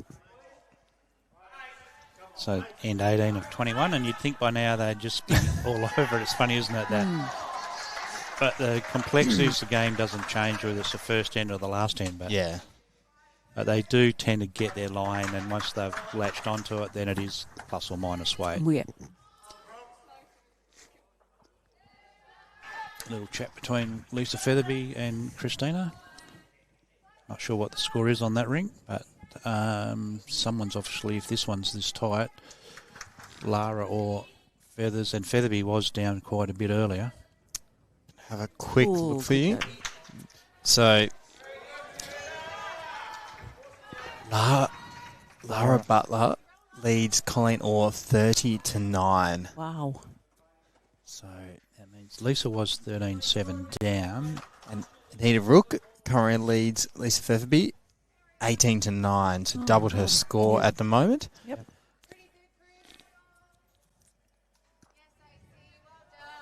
Lara Butler having a day out against Colleen Orr.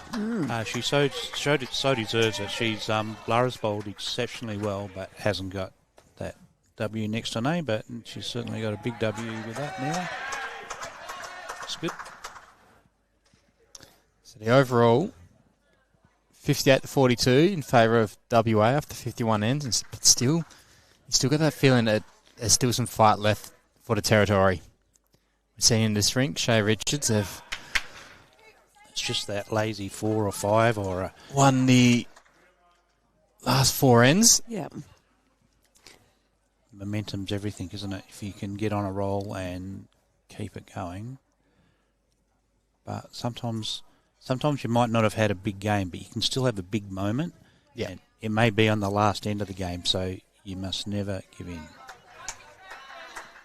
And Chris A. Swatson, who for me has had a good game, has given a bowl in the head, holding 3, says the marker. Easy 3. So if she cleaned that one out, do you think Skip will get into that? They've got some back bowls, so... Northern Territory up That was about. Bakes again. Daniel Baker. Daniel Baker. He's having a great couple of weeks up here at Devonport Country Club. Got a bronze medal in the Australian Champions. Did, yeah, I was very excited about that. Played very, very well. So get a big night after that, I think. I thought a bit more weight than this coming down. I thought she might just try and draw in to start off with, did and you? then, Right. then Shae Richards, follow it up. she's on a She's good on. line. She is. Will it run? Got there. That's a great effort. Great bowl, Shae. Just to Ashes cut one out. Yeah. And that'll force the change of hand by Chrissy. Would have been playing on her backhand, and you'd think maybe she'd go forehand and try and nestle in there and just push that jack and take any shot away from her.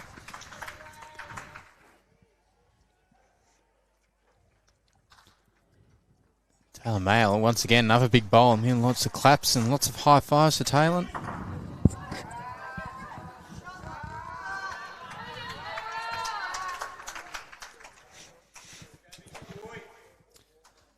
Kristina Van Nierop.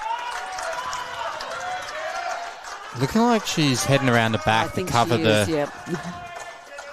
Yeah, she doesn't want to have it spilt out there and drop a couple.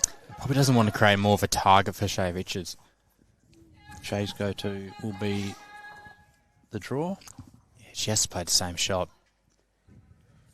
She played it the first time very well. Another foot and she'll have it. It's on a good track again. Can she get there? Oh, Shae Richards. Shae Richards. Glorious. She has an awesome game.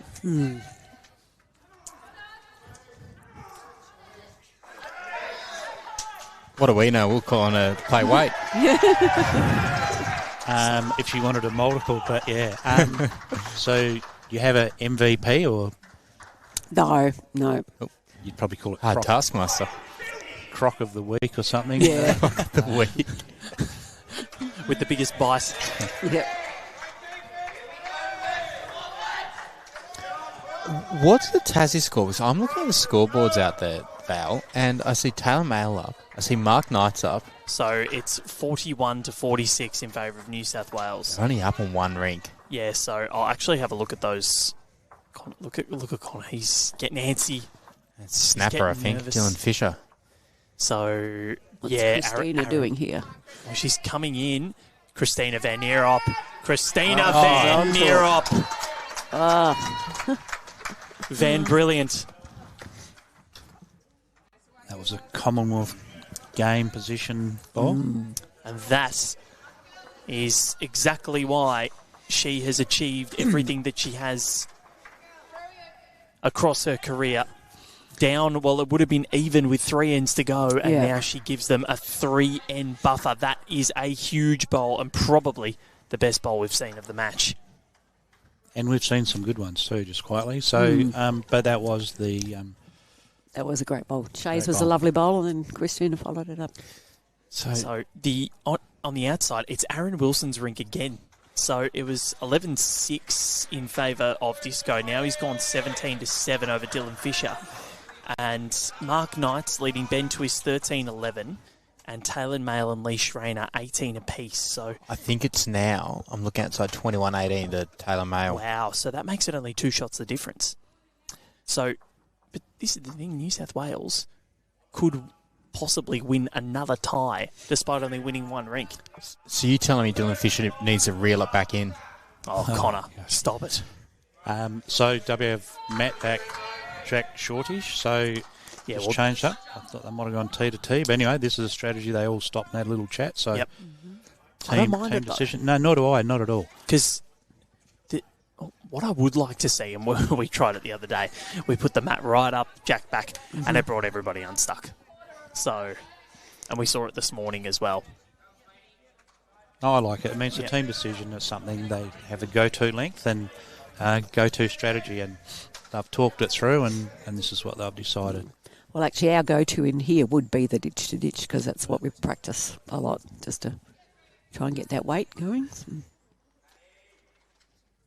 I think I don't mind it because people will tend to tighten up. You know, they look at the scoreboard. They know, running out of time. You know, this is the end 19 of 21, and And it's close, and it's close. The pressure's there, and getting the opportunity to pinch a rink off WA and off Kristina in particular, and it's a real feather in their cap. And once they think of that, of course, they're dead. But the lead has been on all game. Yeah. yeah, and I seriously don't think Jodie would care who she was playing against. Yeah, right. And that's She good. just doesn't. She just loves being out there, and great bowl, Jodie. Yeah, she is having, and look at the high fives. Yeah. This has been, in terms of quality that we've had, this has been the best game so far of both sides and senior sides that we've had. This has been sensational. It just really augurs towards WA if it could rewind at us having the 3 games inside, because we bring that closeness. We've had a few Yeah, draws. we would have liked 3 until even 2 inside would have been nice Yeah. in the seniors. Yeah, and I think Jodie, you can say that she's won this lead battle. She has been magnificent, and I think it just goes to show that Chrissy, with what she's done, her drives and her weighted shots, one of the most underrated shots in bowls, the drive of Kristina. And you see it at the Australian Open, she skips a lot. I think that was one of the stories of the AO last year. She won it finally in her 7th final at the AO. He's just getting down. Jodie's got another good one there. And that's been the story of her game. She's done it in multiples. She just hasn't had, one wild one corrected beautifully. It's been bolted in sets, and, sign of a class bowler. And this young lady's really... Got a good future ahead of her. Yeah, I think so.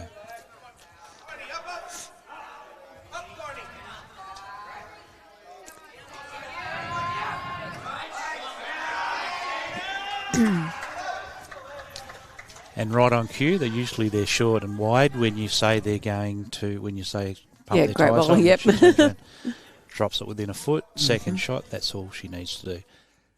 Played the seconds roll really well, been behind as needed, and been in the head also as needed.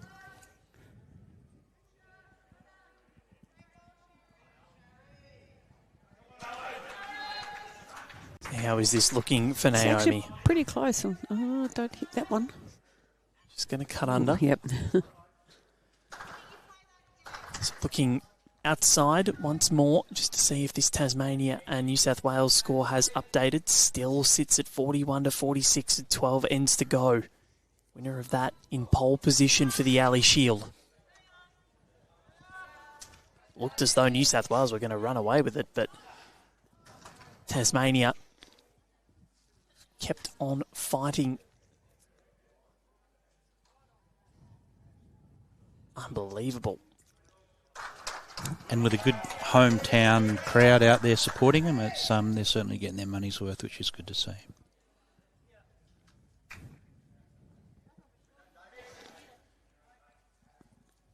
women's side of things, and the other rinks here that make up this 61-42 buffer. Lara Butler, 30-9 in front of Colleen Orr. That's a big win for the Australian Open singles champion. Anita Rook having a wonderful afternoon. 18-9 ahead of Lisa Featherby. Yeah, very good. Very good player. And then 18-15 here. And talk about, you know how at Real Madrid have the Galacticos? So, you know, you had your Beckham, your Figo, now it's kind of Mbappe and Vinicius and Bellingham. We had the Galacticos of the NT Bowls. You had Colleen Orr, Anita Rook, Sez James, Siobhan Tootle, and had to have Bronwyn Hager in there as well. Well, Siobhan's just rocked in. She's up the back there. She's just flown in this morning. Yep. So I think that this has to take off, Lynn. You have to call them the Galacticos. And Okay. it's happening, Connor, the Galacticos. He's too busy watching outside. Yeah. Dylan Fisher's rink has just picked up a 2-3. And it's only 2 the diff. And now Connor's making fishing. No, he's just reeling him back in is what he's saying. He's reeling his emotions back in.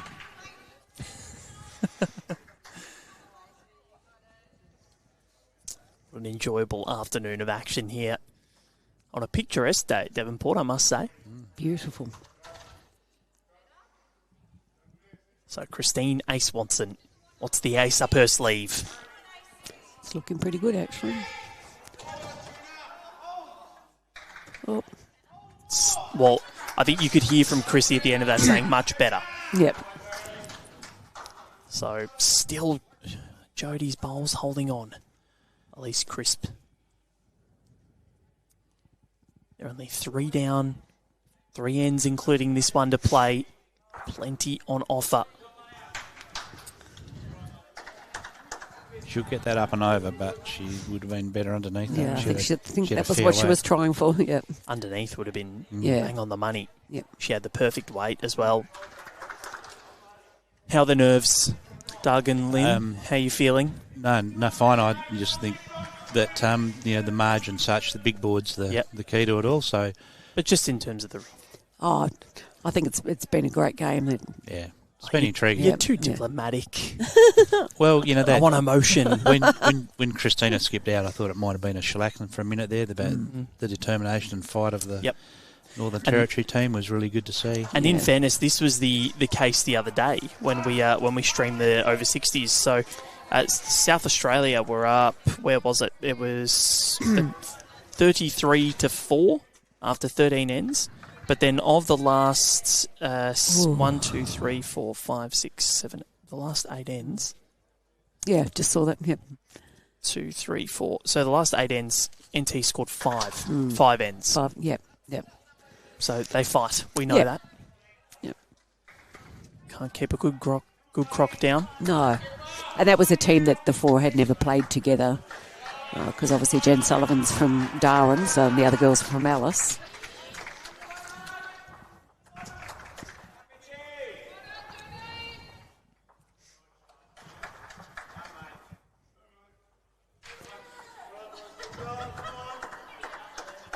That's been trailed back to WA. 2-2 to WA.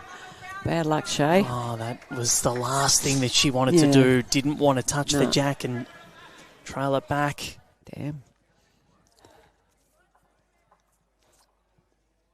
So I think Lee Schreiner has just picked up a 2 outside for New South Wales. So,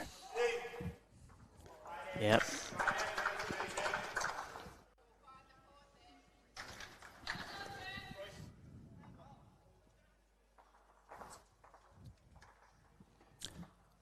Kristina holding 2. Last bowl to come down from Northern Territory. What do I do now? That was what she said. So it was only 1 the difference outside before Lee Schreiner's 2. So 48-45 with 9 ends to play.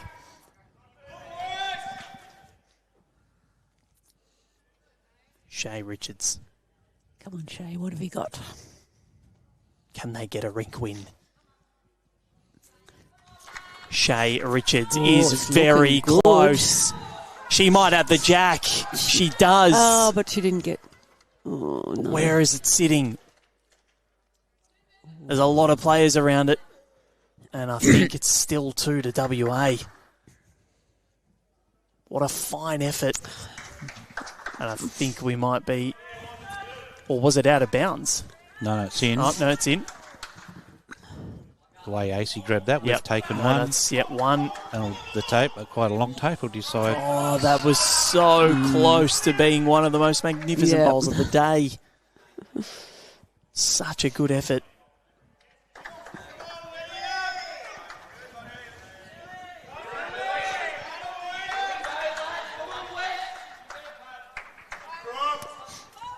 One. Just the one. So, 19 to 15. 4 shots the difference. 2 ends to play. If you're within 8, you're still a mathematical chance. That's what I always say, although they are very rare.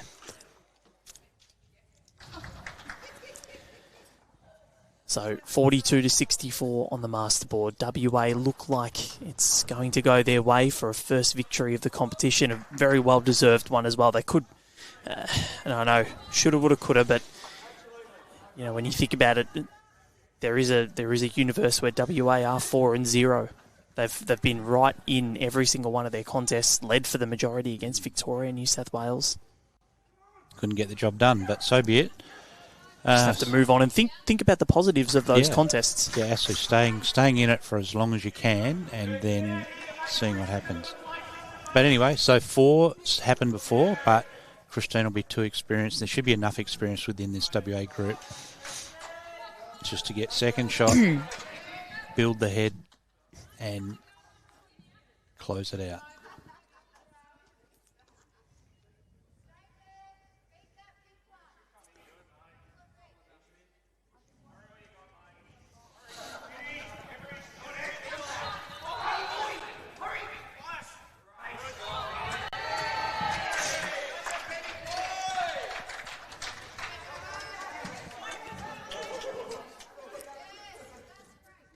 Been a little bit out of sorts, our lead. You know, is a good bowler. Oh, she started off pretty good. So, I thought she held sway early, and the scoreboard reflected that. And part of the resurgence of Northern Territory has been on the back end of your lead. Yep. If you own the jack early, it sort of sets the game up. Certainly does. Yep, if your lead's on, everyone's on. 2 ends to play. Oop. And 4 shots the difference. Yep. Jodie has been on song.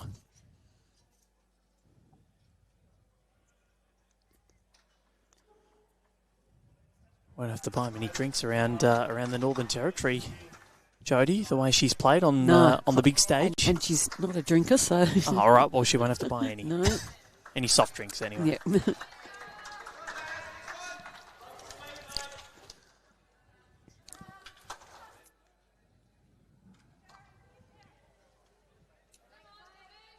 So Lisa Smith, we speak about you don't have to have the biggest game, but you can have the biggest moment. And I think she might have just done that. They must have heard you. They're a rev up. Oh, Jodie's not here again. Yeah, just needed to be up her line again. Absolutely spot on. Even if you smoked it out the back a bit, just stay in it. Yep. Sometimes you can just get nervous, can't you? And it does happen in these big moments. Let's see what's happening outside as a couple of heads look like they're about to come down to their conclusion. What an enjoyable day. Nicely done from Sally Wilk. She'll be the Queen of North Perth now. Queen of North Perth? Yeah, and deservedly so. I mean, the first state rep since 1963, and I'd love to know who that was, by the way, but... bit before my time, unfortunately.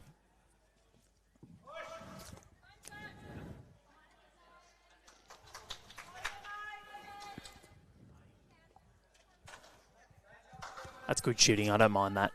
Getting one around the back. Yeah. Spill the jack.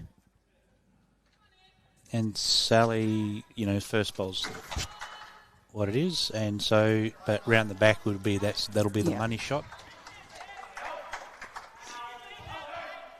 Yeah, great coverage.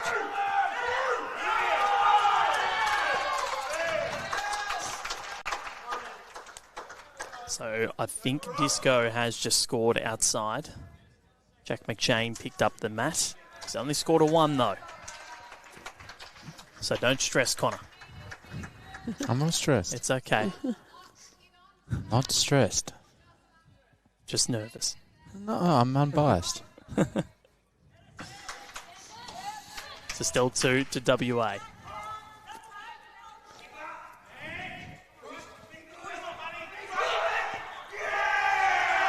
I think who's just played a bomb over there? Ant Williams, skipper on the far ring. Big bomb. Second, Benny Leggett joins in the action. A couple of high fives. Santa White. Thought it was pretty good. And then Clive. And then Clive, they all put their hands up. He couldn't reach. That was... He's the only one out there not wearing shorts, I reckon. Wasn't he in shorts earlier? Was he? Today? No, Oh. no, he was in pants. Oh. Clive's a pants man. He's a pants man. So Elise Crisp. What can she do? She's been so good throughout this contest. W have sort of stopped any build-up of a number.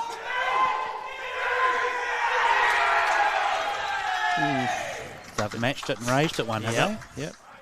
Good Boisterous fellows. Oh, Bakes again. Yep. They might even rename this green after him. The way that he's played, he was equal on wins with Max Kleinig and Brett Wilkie at the Champion of Champions. It all came down to shots.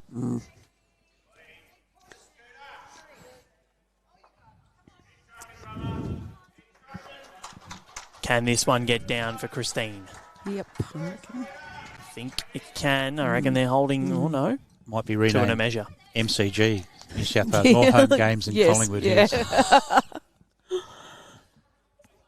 think it's not a bad call. I'm impartial to an MCG. From Richmond, right. Yeah. Come on, Crispy. Can Elise Crisp get to the jack? No. No. Well, she But passed she's it, but behind. She's left the gate open as far as being able to, if Jack gets pumped, there's a Yeah. glimmer of hope. So if you are Shae, are you aiming to try and maybe pop your forehand and then try and go? I'm just trying to see how close that bowl is to the jack, the shot bowl. There's actually a fair bit of distance that you There can't is, yeah. tell on screen. So Can she kill it? possibly, but she'd have to hit Can you see from there, Connor? Is there a chance of a kill there? bowl onto bowl. I mean, there's always a chance for a kill. So to be more bowl onto bowl. She doesn't have a massive drive. No. We haven't seen her. She has. We haven't seen her. I think Kristina might have just blocked that shot anyway. She gets there. Yeah, no, that's she's. I think it's sort of a very similar shot.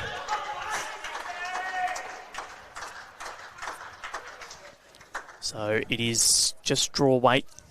Try and maybe come in underneath that front bowl. Tell you what, it's not a bad effort. In the back, so 3 to WA. So, Kristina, will she go near it or just plant one out the back, cover any possibility and blah, blah, blah? What does she say? They've got one out there. WA.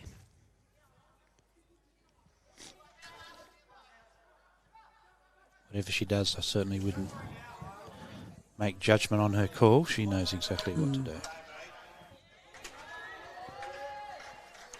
So Lara Butler finishes her ring with a sizable win. What a welcome return it's been for Lara Butler. Such a wonderful human being she is. Absolutely. And Blake will be watching at home. yeah, Blake, great bloke. The backstory, of course, is she represents Switzerland in the world. Okay. So, and with that, the reward for that is a 2-year ban from representing the state. Harsh in our opinion, but I the think, rules. I think yeah, it's very interesting because if you're I see both sides of it. We don't. Well, obviously, and but fair we enough. don't. No, but there's but we're respectful of it, and you'd have to be naive not to understand that it's the logic and behind it all.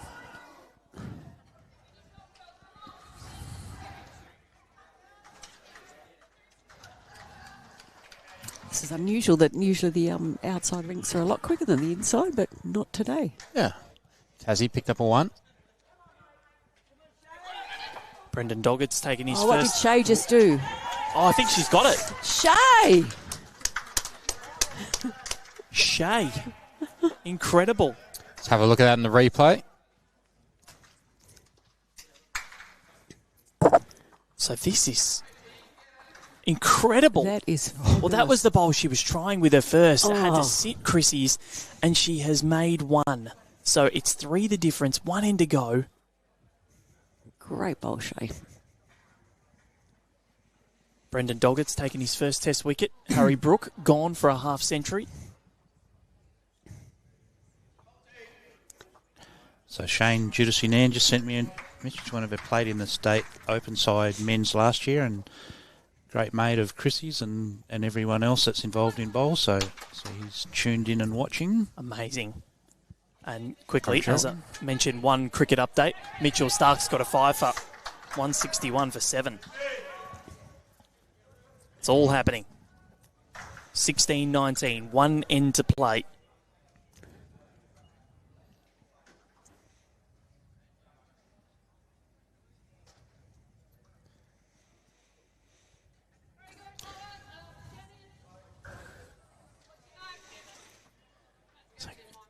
A 4 will win it.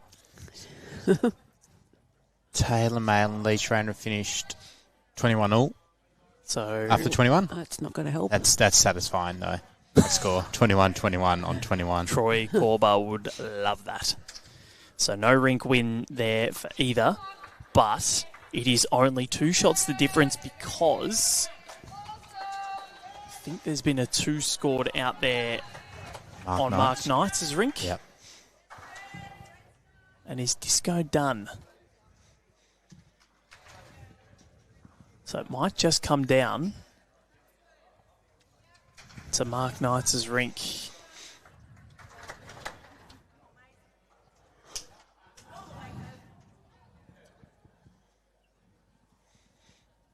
Wow.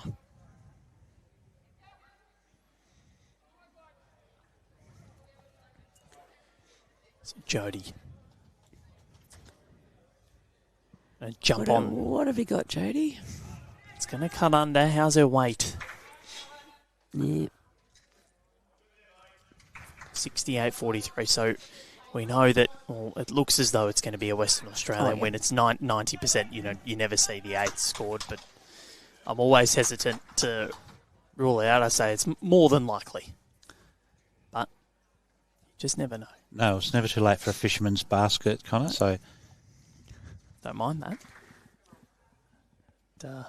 It's always the Lloyd Christmas, so you're telling me there's a chance. there's always a chance. The mixed grill was a draw.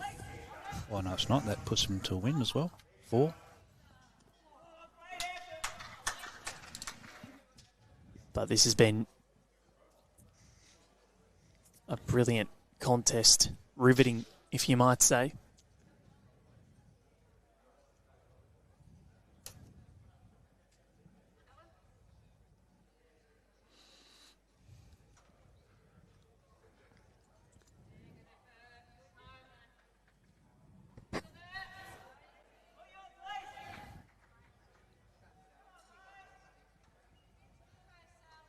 Up there, Naomi.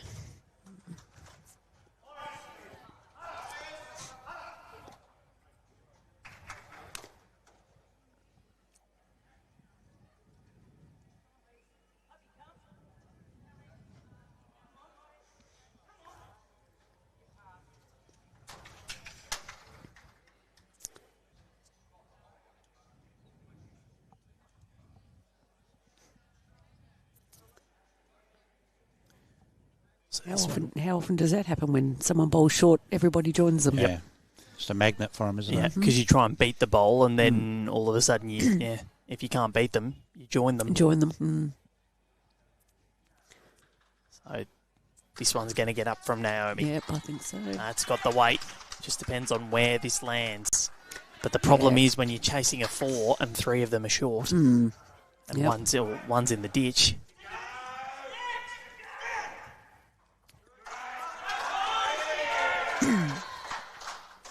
Great bowl from Sticks. It's a good man, Tristan Smallthecombe. So cool and relaxed. Yep. Just strolling Yep. up there and just did this little celebration.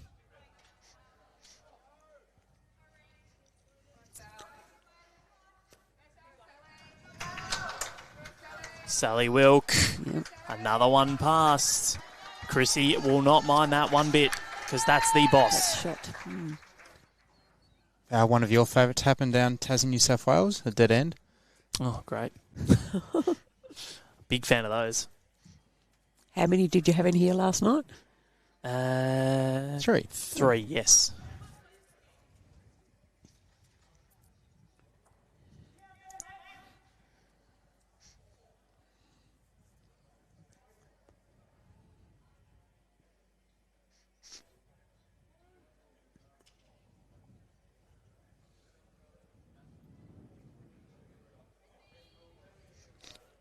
At least Crisp's got a good bowl here by the look of that.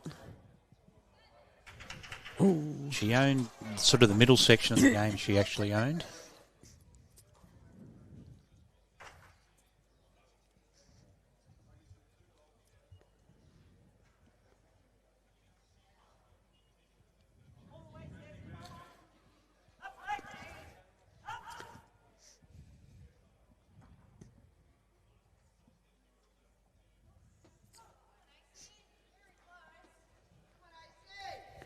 Christine Ace Watson. Wanting it to settle, wanting it to slow down. Goes through. But, So, but that's okay. Yep. And defending 4. Yep. 100%. To end up there, especially with that white bowl of Elise Crisp, I don't think she's going to mind that too much. It's more a game of chess now. It's just getting everything in the right position. Yep. Stop any numbers building on yourself. Oh, God. Elise Crisp. Well, Great set. Oh, great bowls. she didn't mind it. It was a little hop, skip and a jump. Her job for the day is done. Yep. She's had a good day. She's definitely got a pass mark. I'll let her know. What do you give her, though, Lynn? Oh, 10 out of 10. Beautiful. At different parts, when, like we're saying, she owned that middle section of the game, where Yep. she was the difference. Yeah. For sure. Christine Ace Watson. That could not have been better. We talk about big moments in big games and just getting that moment just right. And Acey's done that. Stops the shot. Becomes a catch or an counter. Job done. Yep.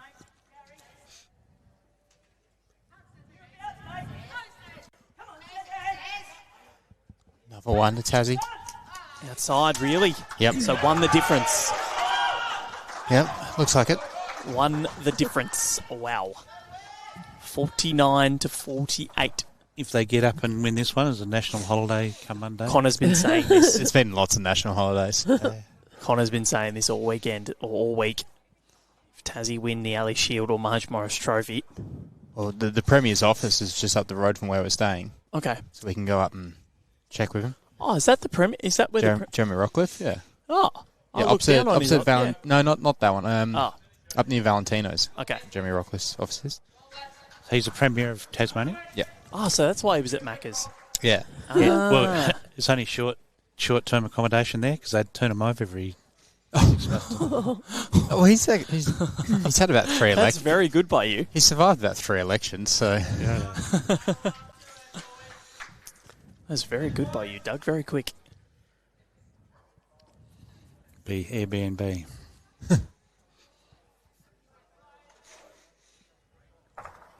So, Shae Richards played bomb after bomb. She has. Can she do it again? Can she trail this jack? Can she move the jack? This is huge. She's pretty close. How's her weights? If she can stick around, it's all right. Well, she's in for one. But then how do you make the three here? Because that orange bowl of Christine Ace-Watson is now kind of locked in. Yeah. Yeah. So unless you can still sit on that bowl, trail the jack and push it out. Yep. I don't know. She's only got one more, though. Unless you promote one of your bowls in, knock that bowl away. Kristina's got last bowl to have to boot, so... Yep.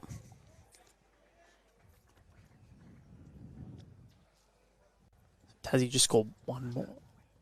No, not yet. That's a wicket in the cricket there. Oh.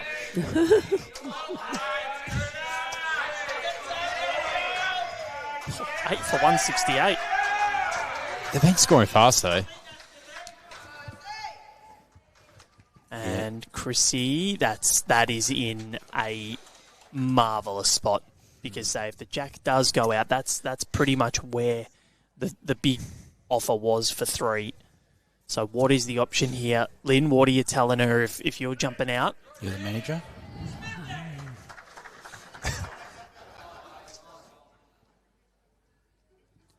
It's a tough one. It is very tough. Yeah, yep. It's all dominoes and permutations and... Well... We just need to get rid of that orange one in there. Yeah. And is there a way she comes on her backhand? It's hard to play that fiddling way, though. What about if she pumps that one on the backhand and can get that through onto Chrissy's, onto Acey's second shot? There's a bridge too far, but she can't get it square. Can't get it fat enough, I don't reckon. She can do. Weight it is. Unless she kills it and has another go. Well, I'll tell you what. She's pretty close. Wants it to hold. Shae Richards. That was a really fine effort. Absolutely was. But she's had a fine game. She has been outstanding. Yep. So Kristina Van Nierop will just send this one down. Try and get one more shot for good measure. But this has been a marvellous contest. The best one that we've had on senior sides and sides put together, I think. And all 8 bowlers will walk off very happy with their afternoon's work. I think so, yeah. Yeah, they should do. So Kristina Van Nierop sending in her last. Can she draw the absolute? It's currently 1 to the NT. Chrissy making her way down, but it is going to cut. It is. And it's going to be a brilliant performance. That was a lovely game. To both teams. The Northern Territory, 1, 2, 3, 4, 5, 6, 7, 8, 9, 10, 11, 12 ends of the 21. They should be mightily pleased with that. Yep. But it is Lisa Smith, Sally Wilk, Christine Ace-Watson and Kristina Van Nierop who get the victory in the end. They take it 19 to 17. WA win on the masterboard as well. And Lynn Hayhow, thank you so much. You made your Ringside Live debut and you've absolutely crushed it. So thank you very much. Thanks for having me, and it's been very entertaining. I just hope the girls aren't missing me wandering around with lollies and things for them. So. Well, you can go and give them some now because they played it brilliantly. Doug Kelly, you're a star, mate. Thank you very much, and good luck with the rest of the competitions, guys. And Connor, well done to you. Thank you very much, Val. I'll let you go watch Tassie. We'll catch everybody tomorrow from 8 o'clock in the morning. Very much looking forward to it. Have a great night. Thank you.